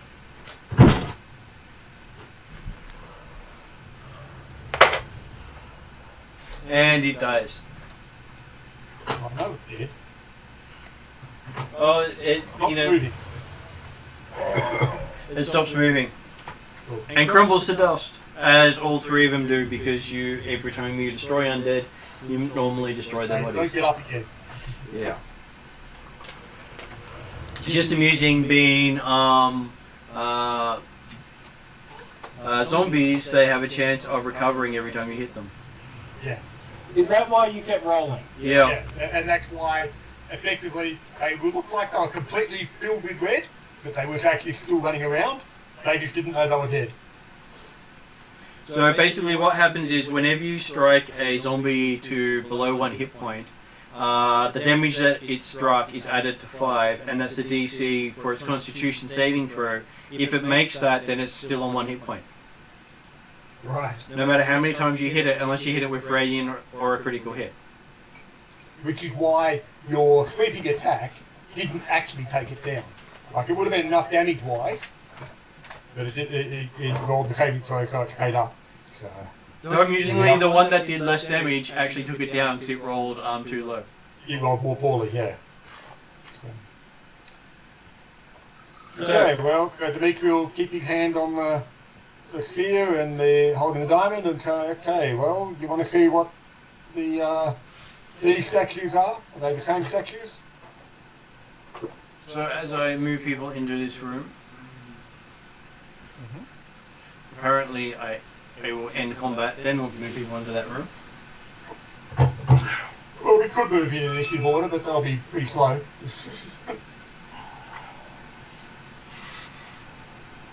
Ryan's looking very beat up.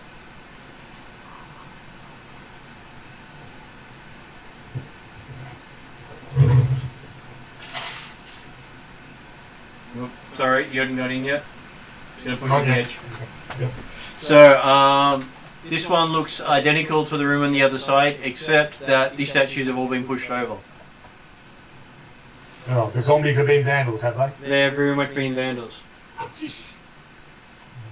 So the reason they look like humanoid rotting corpse was that they were wearing hawk headrests. Not like they were using their eyes to see anyway. And one of them had 2 jade spheres on it. Okay. I'll grab. I'll ask Kane to ask for the 2 spheres, or pop them in his pouch.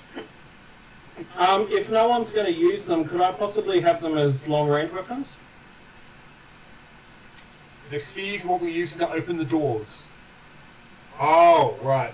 Okay. They're not to be thrown away. I gently pat Simply Red on the shoulder saying, it's okay, I understand. Just what the hell? It's alright, Gigi gives you a hug. It's okay.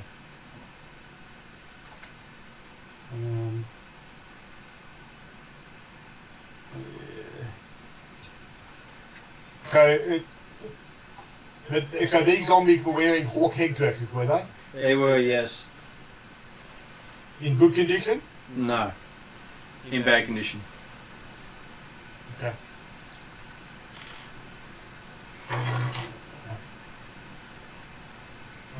While we're looking at these zombies and the statues or whatever, and possibly Rya's having... I know short rest is an hour, isn't it? It is. I'll suggest that potentially Kiki and Simply want to do a quick scout ahead to see if they're going to come back around on ourselves. Yes, sir. I'll do that for you, sir. As Simarak wills. Oh no, Dimitri suggested it. I wasn't aware that Dimitri knew the difference. But Dimitri knows that you should know the difference.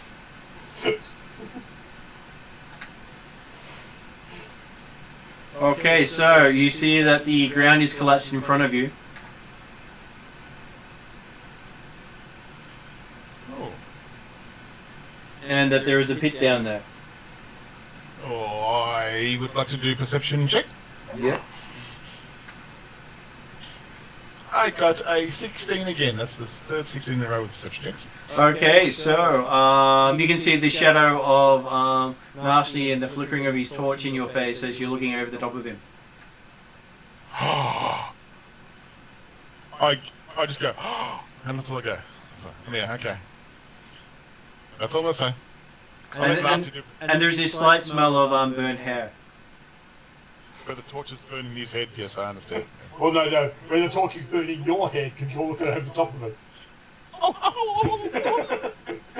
not my beautiful blonde hair. Only the tip. Stefan, be quiet. What did you say? Okay, so what does Nasty do? How far across the collapse is it? 10 feet? 7 feet. So it would be jumpable, one would assume. It is jumpable. Would you like to jump it?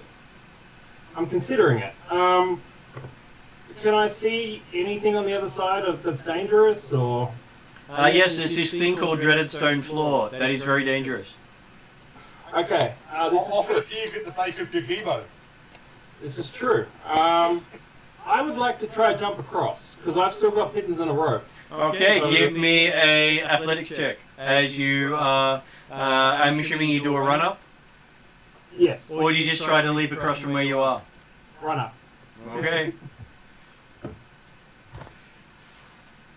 Alright, Athletics check. Sorry? Athletics check. Yep, I rolled a 12 plus 8, so it's 20. Okay, you just land on the other side, almost falling backwards. But catch Almost yourself. in the figurative term.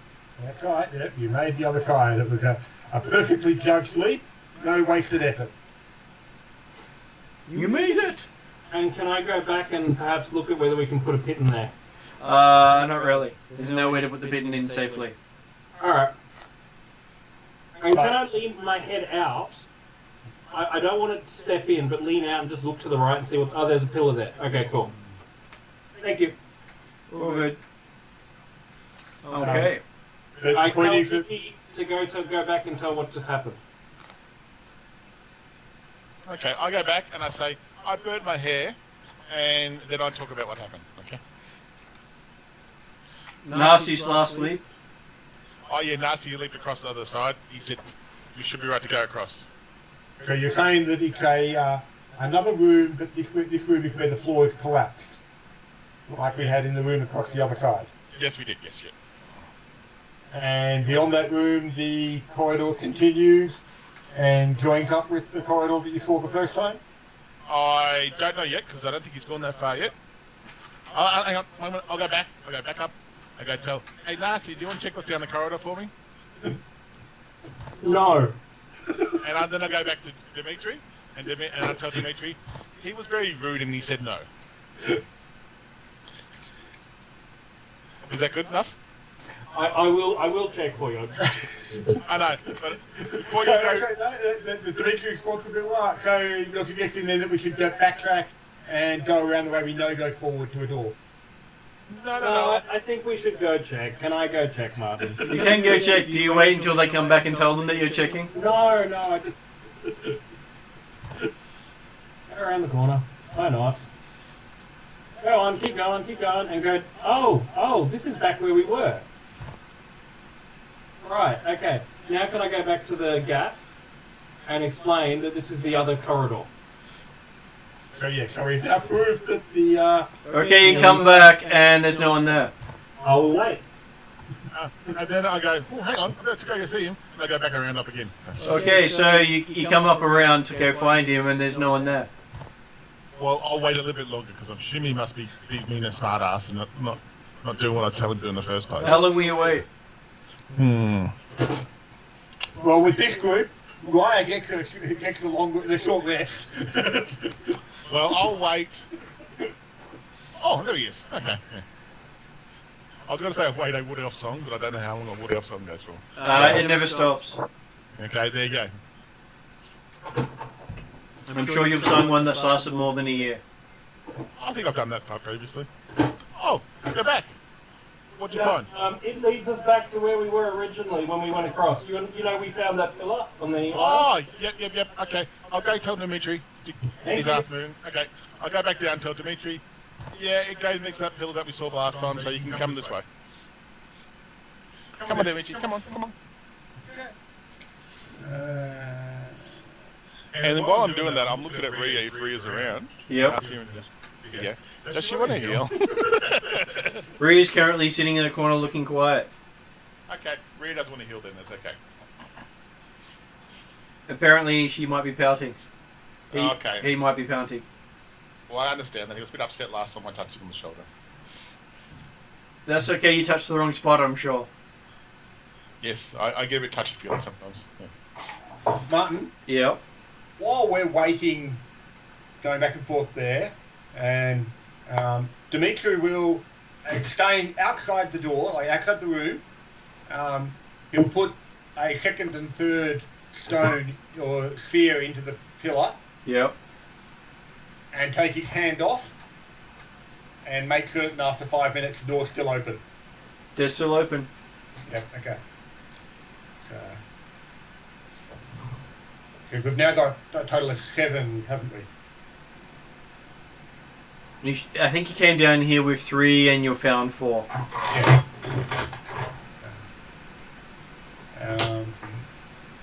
Yeah. Because you figure, considering how long he's going to have to wait here, you might as well put the stones in there, save him trying to hold his hand on it. That is fair.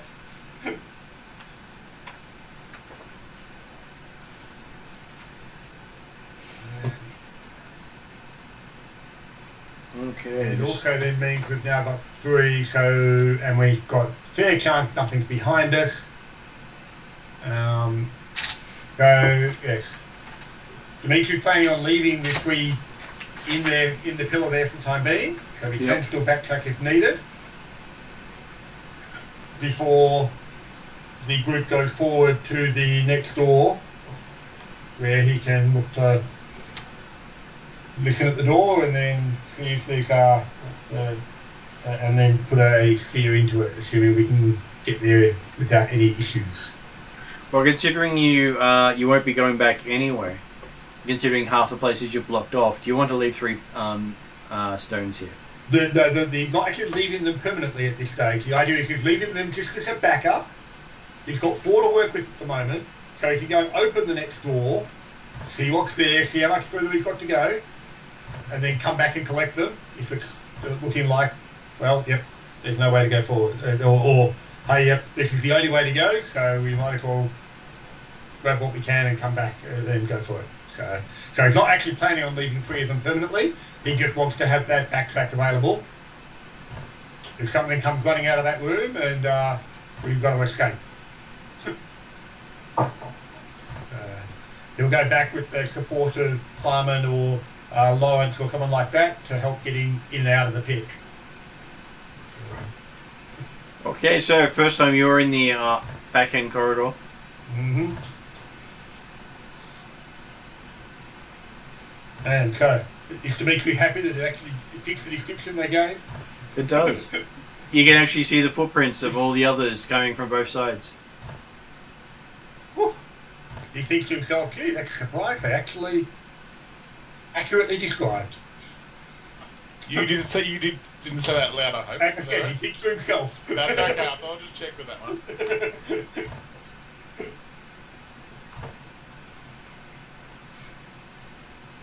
So Dimitri's at the pillar.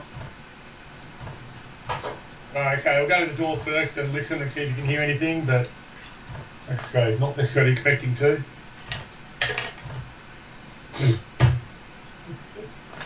19 on perception again. I used the D20.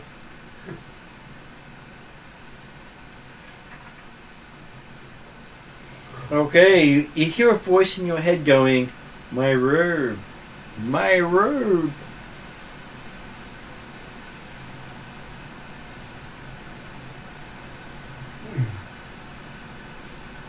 Was that room or robe?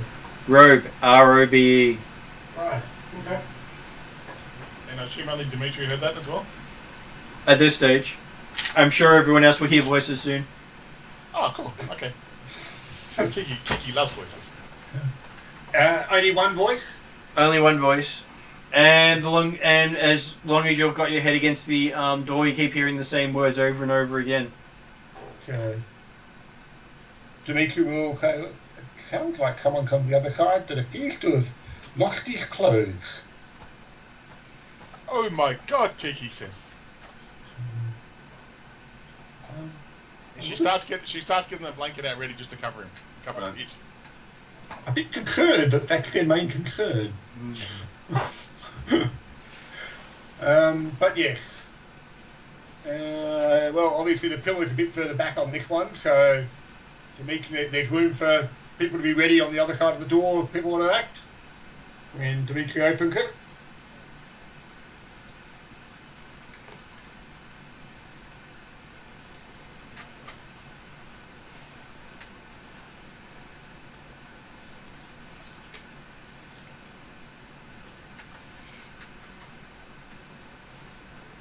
What do we see down there?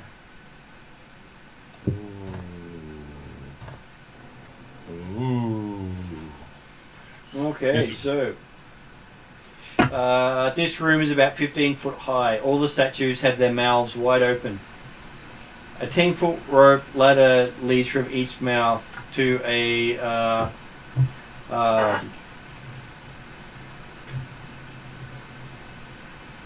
that you can basically see with their mouths wide open. Do I actually have A, B, and C? I do. So the one over here with the ping is a human head. As you do. The one over here with the ping is the jaguar head. Okay, yep. And the one down here with the ping is a hawk head.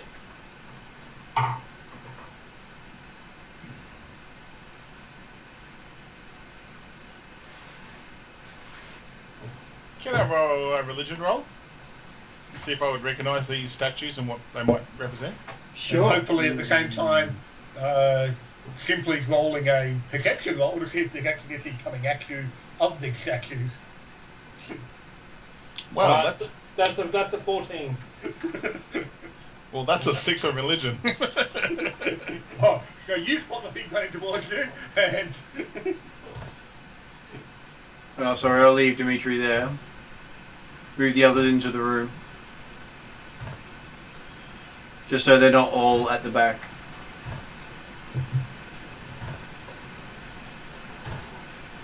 Okay, so as you enter the room, everyone hears the words, my robe, coming from the southern statue. My lovely lady robe. Nicely done, Nicely done. Okay, well, I'm going to roll a perception roll because I had something down that way in case I sell something. Yep. Because, well, my perception rolls are so shit tonight. That's 11 total with a plus 7 too. I'm sure you feel fantastic. I think this character's not good for perception. So you do think that because of being too close to Simply's torch, you've got some split ends now. It's horrible. It's horrible, I tell you. Horrible. I have a tear in my eye. completely distracting on any movement. Or your perception is limited by the fact you're looking at the ends of your hair. That's correct, yeah. So what's everyone else doing while Kiki is busily worrying about her hair? I'd like to look around, I guess, and see. I heard the robe thing. Do I see anyone? Yes, you see the hawk head. And it's coming from the hawk head. It is coming from the hawk head. I'd like to go up and speak to the hawk head. Okay, you go up to the hawk head itself. You notice it's got a big open mouth 10 feet up. Hi, how are you? And you hear, my robe, my robe, my robe, You lost your robe? my robe. Are you saying my robe, or as in, like, my robe is some sort of microbic creature? My robe. Right, that was helpful. My It's a bit robe. hard to enunciate when you've got a stone mouth that's kept Hey, Mum, do we still have some of those slave robes? Possibly, yes. I think I probably have one in my backpack. Okay, you pull out a slave robe. Does the words change? Nope. Can I throw it in the mouth? You can throw it in the mouth. It disappears in the mouth very easily and it's gone from sight. And you keep hearing, my robe, my robe. So no change. No change. Hang on. I'm wearing a priest robe at the moment. Maybe, or should I go? Well, I'll be naked if I do that. Ooh, I don't know. What would Kiki do? Just see if I got back up close. Hang on 1 second, guys. Can Dimitri see the statue from where he is? You can. 22 on religion. So you happy to say that, remember guys, that's your hawk head? Oxyotl, mean anything to you?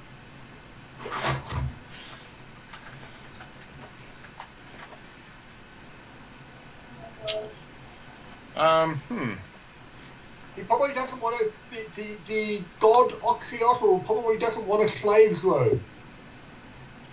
Now, the robe that I picked up in the city before we went through to this temple, Martin, Yep. what kind of robes were they? I just can't remember now. They were just nice looking robes. I could kind of put my old robes back on and try to chuck those up there. Sure, you strip off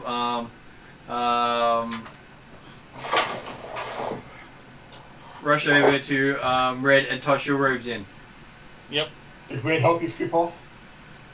Sure, why not? Such a gentleman that he is. Hey, hands there. What's your hands? And you keep hearing the my robes, my robes.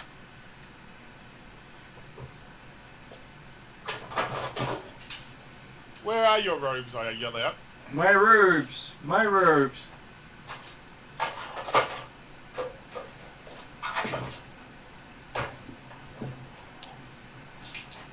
Is it just me, or the actual picture of the actual room looks like a robe, kind of thing? It look a bit like a tunic, yes. Yes, I'm looking at that now. I'm not sure if that's very. Okay. Okay. Well, it doesn't like fine client. It's like some nice robes. It doesn't like slavery robes. Maybe somebody needs to talk in the mouth. Maybe, I don't know. It's 10 feet. It's 10 feet up, isn't it, Martin? It is. Is there a ladder going up? No. Okay.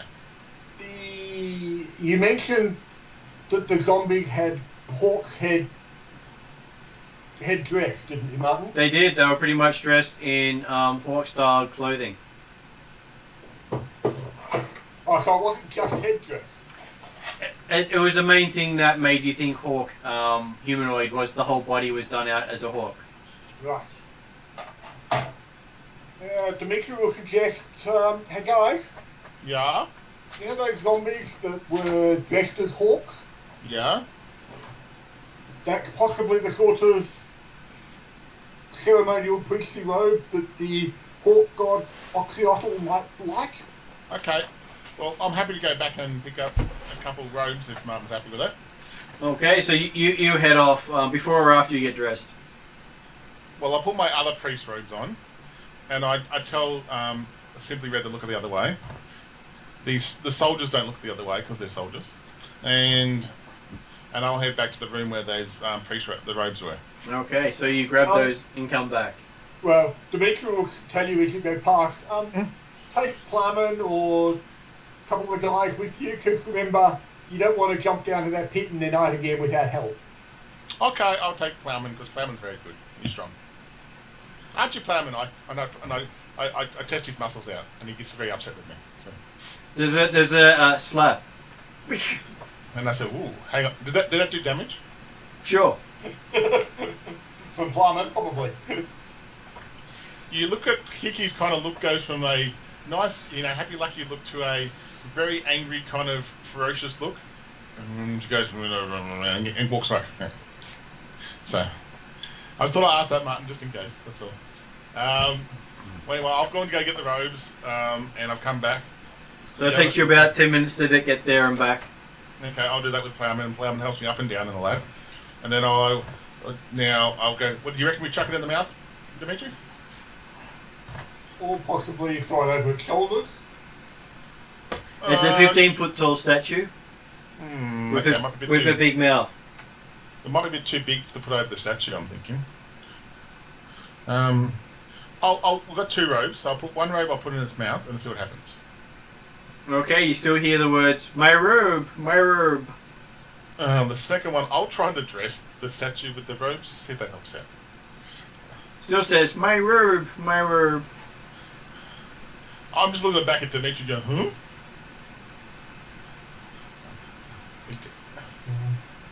Oh, hang on.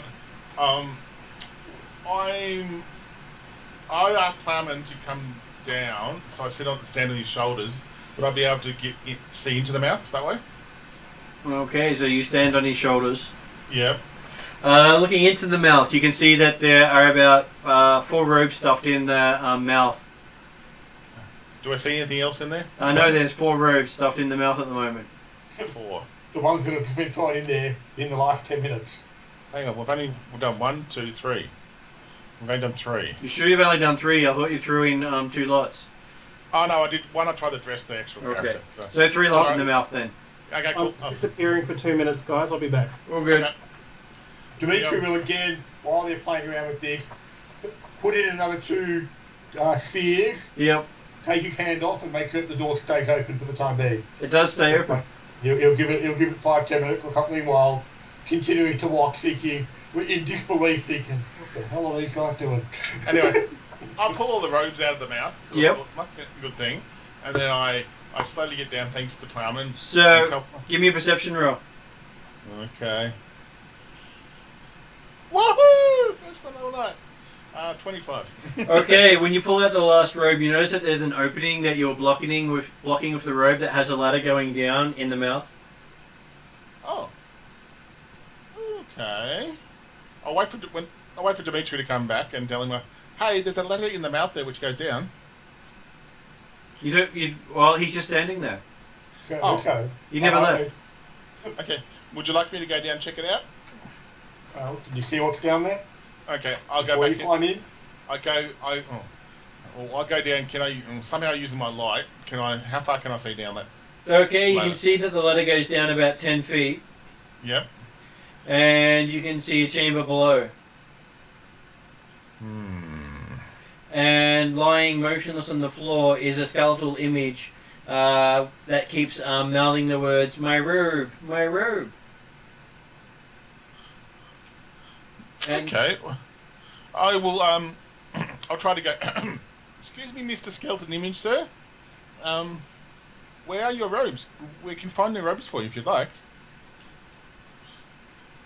I mean, I assume I'm in eyesight of the skeleton image from where I am. So. Yep, and just keep saying, "My robe, my robe."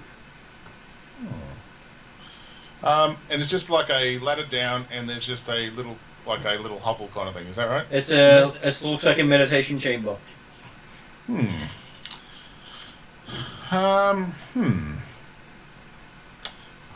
I'm looking. I give Dimitri a look of that. Can I go inside? And I'll see if I get a reaction from him. Dimitri, there's a skeleton figure inside who keeps drilling my robe, my robe. Would you like me to go talk to the skeleton figure? Well, maybe he's the one that wants the robe as opposed to the statue you're hearing the voice from. Okay, well, I'll go down there with the 3 robes I've got right in my hands right somehow. Yep. And I say, is this one your robe? And I'll hand out the one we got from the undead. Okay. As you hand out the robe to it, the skeleton shimmers, and you see what appears to be a human face and body slowly form. Oh. So Dimitri, after confirming 5 minutes that the door's staying open, Yep. he'll go up to the statue And look in be on top ready of Flamin. direct the requirements, since no one else here apparently can do anything with that direction. That's right. Yeah. And this human figure, is it just a human face, is it? Or? It is a human. The whole body appears after a few rounds, but the face appears first. And he thanks you for returning his robes, and then offers to help you by answering some of your questions. Well, do you mind if I'll get my friend who's a bit more smarter than me to come in. Oh no, I'm not going to do that because I'm going to get this. So I've been away for 2 weeks, guys. So I'm trying to remember what we've done. I excuse me for a second. I put my head out and going. What questions would you like to ask the skeletal person, Dimitri? Because Dimitri's going to go in and climb down and okay, I'll let can ask questions directly. I'll go out then because that gives enough room to get in and out now. Off you go, Dimitri. I'll let you answer because I haven't been here for a month. So. I have no idea what we've done and what we haven't done. So Greetings, sir. Greetings, I'm Dimitri. outsider. What is your name? I'm Dimitri. My name was Tiriz, a priest of mighty Otziotl, accused of blasphemy by the Prince Karno and banished here to die. Prince Karno. Only recently then you managed here to die? I was banished here a week ago.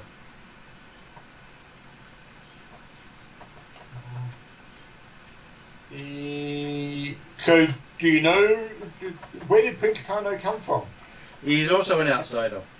How did he gain influence to banish you down here?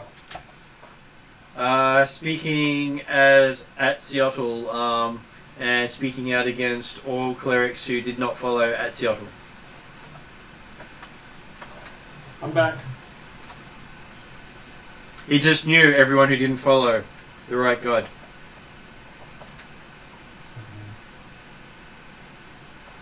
And was Karno the one that caused the change in the following of Axantiotl? I do not know. I've been down here since he arrived.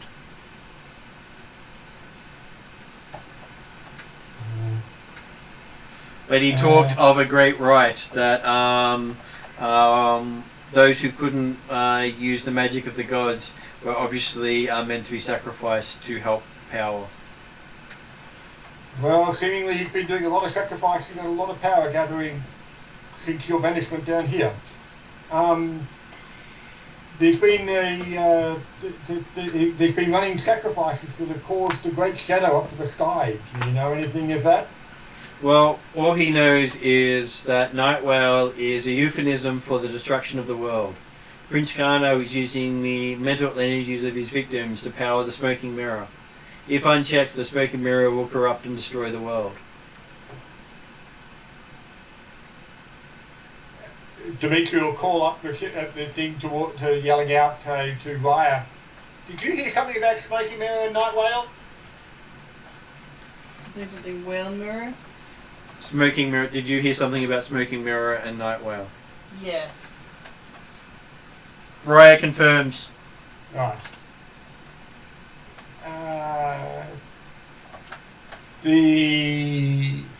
So how do we get up to the smoking mirror? If it's going to destroy the world, how do we stop that? The voice just said be careful, didn't say how. Says, no. This is going more to the ghostly priest. he says the exit from this area is a trapdoor in the floor of the chamber beneath the human head statue. Right. And if you want to get out of here, you need to take this axe, he says, holding out an obsidian axe that you didn't see.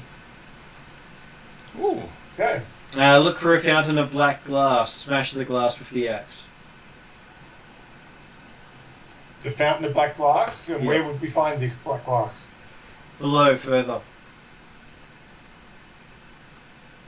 Good.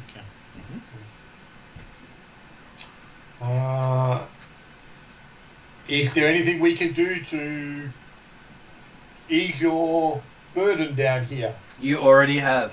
You found my robe.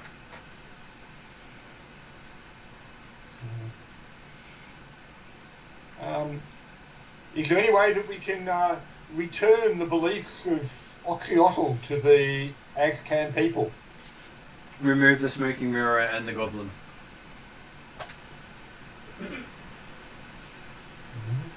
That's on the check on the to-do list as well, so I guess that's cool. And ask Oxyotl for guidance. I'm sure he'll give it to those who are worthy. With a bit of bitterness at the end there, because he obviously wasn't worthy because he didn't hear when he asked for help. Or the goblin, but So, yeah. Or the goblin asked for more help. Well, he might have asked after the gods went away, which, you know, is a bit of a problem.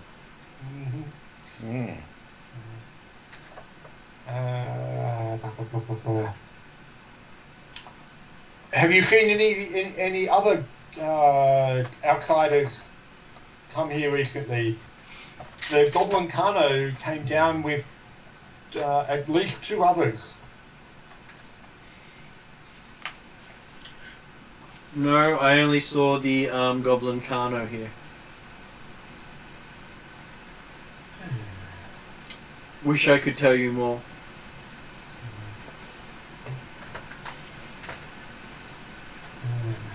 Wow. Your help is greatly appreciated.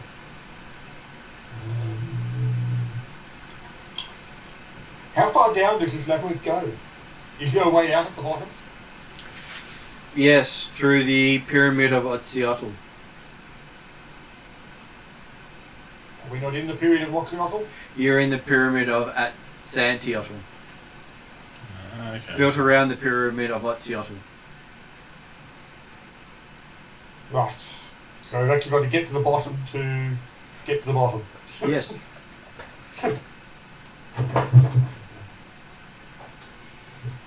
Get inside the box, inside the box, inside the box. Cool.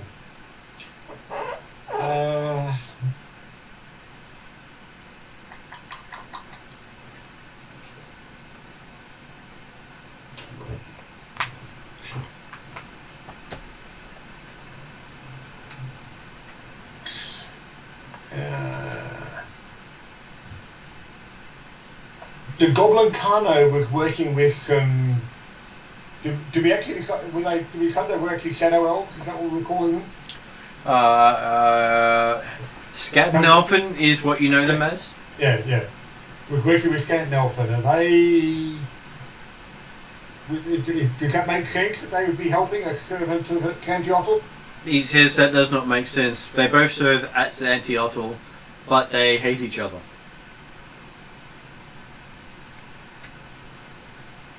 Ooh.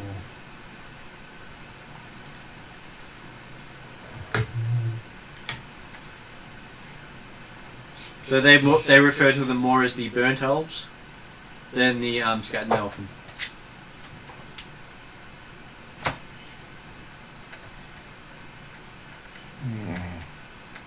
In our time down here, we've been coming across a lot of apparently mindless slaves that appear to be reconnected with the ceremony that Carno's commenced.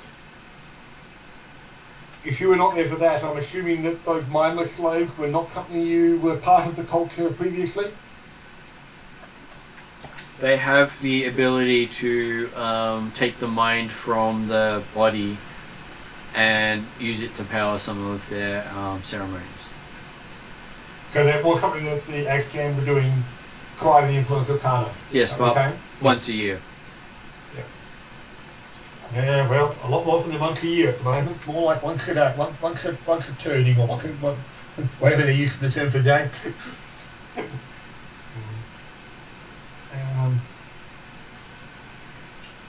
And so smoking mirror. And so he said that smoking mirror and night whale were the same thing effectively. Is that what he said? That's what he thought, yes. Yeah.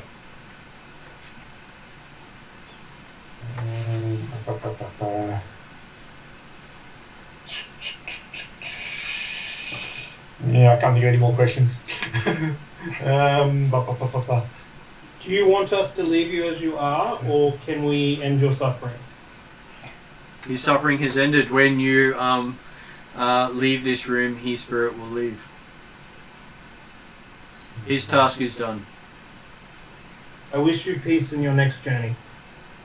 And you in yours, he says.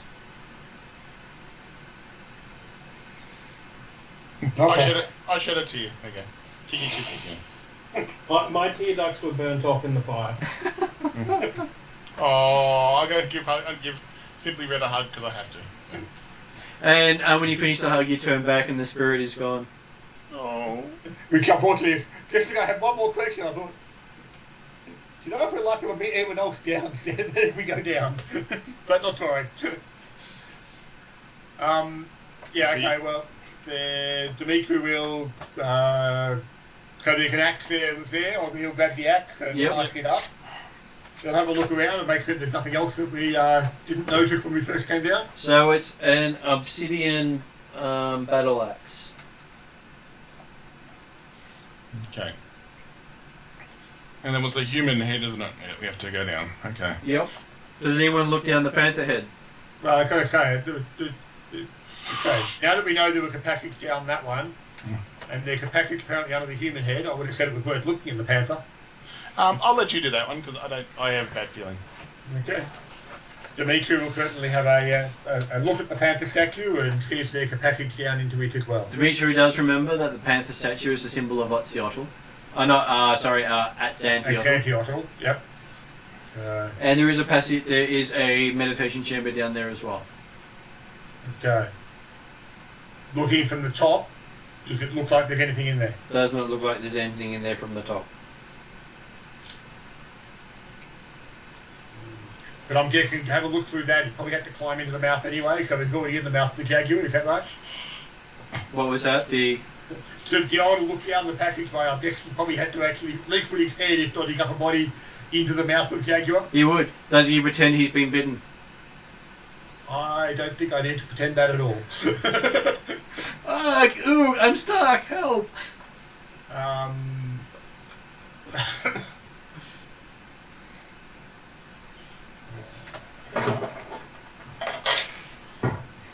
Okay, I think we will move ourselves over to the human one. Dimitri will go and have a look down in the bottom of the jaguar. Okay, looking in the bottom of the jaguar, it just looks empty. Like nothing's been down there in a long time.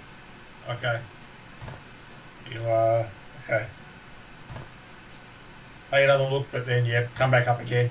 So, because he figured the fact that, well, actually, we must be pretty much in the influence of the Oxyotl at this stage, because Oxyotl statue appeared to be much more prevalent in this rather than Axantiotl. So, well, you've not seen many Axantiotl stuff down here except for that jaguar statue.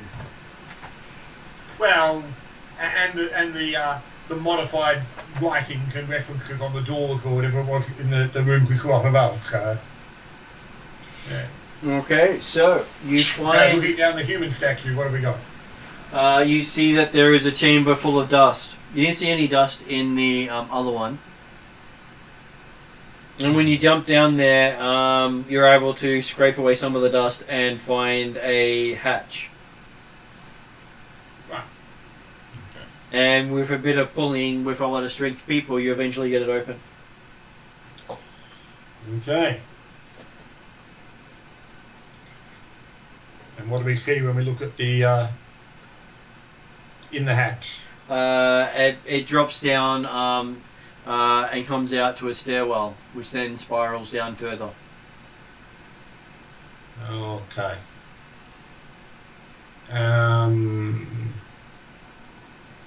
Dimitri will go back up. Did Kiki come back with the spheres? I don't think I told him to go back with the spheres, did we? No. No. Just the robes. Dimitri's going to go back up and ask Plumman and or Lawrence or Kane and Abel to come along, and we're going to get the 3 spheres from the zombie room, and then The 3 spheres from the one out here. once we get back, it'll send the other 2 forward, and then grab the 3 spheres out, and then go back down the human head. Okay. So we've got 7 spheres at the moment, haven't we? So you return with 7 spheres. Yep. And you all go down. And I think that might be a good point to stop tonight, going down to the next level.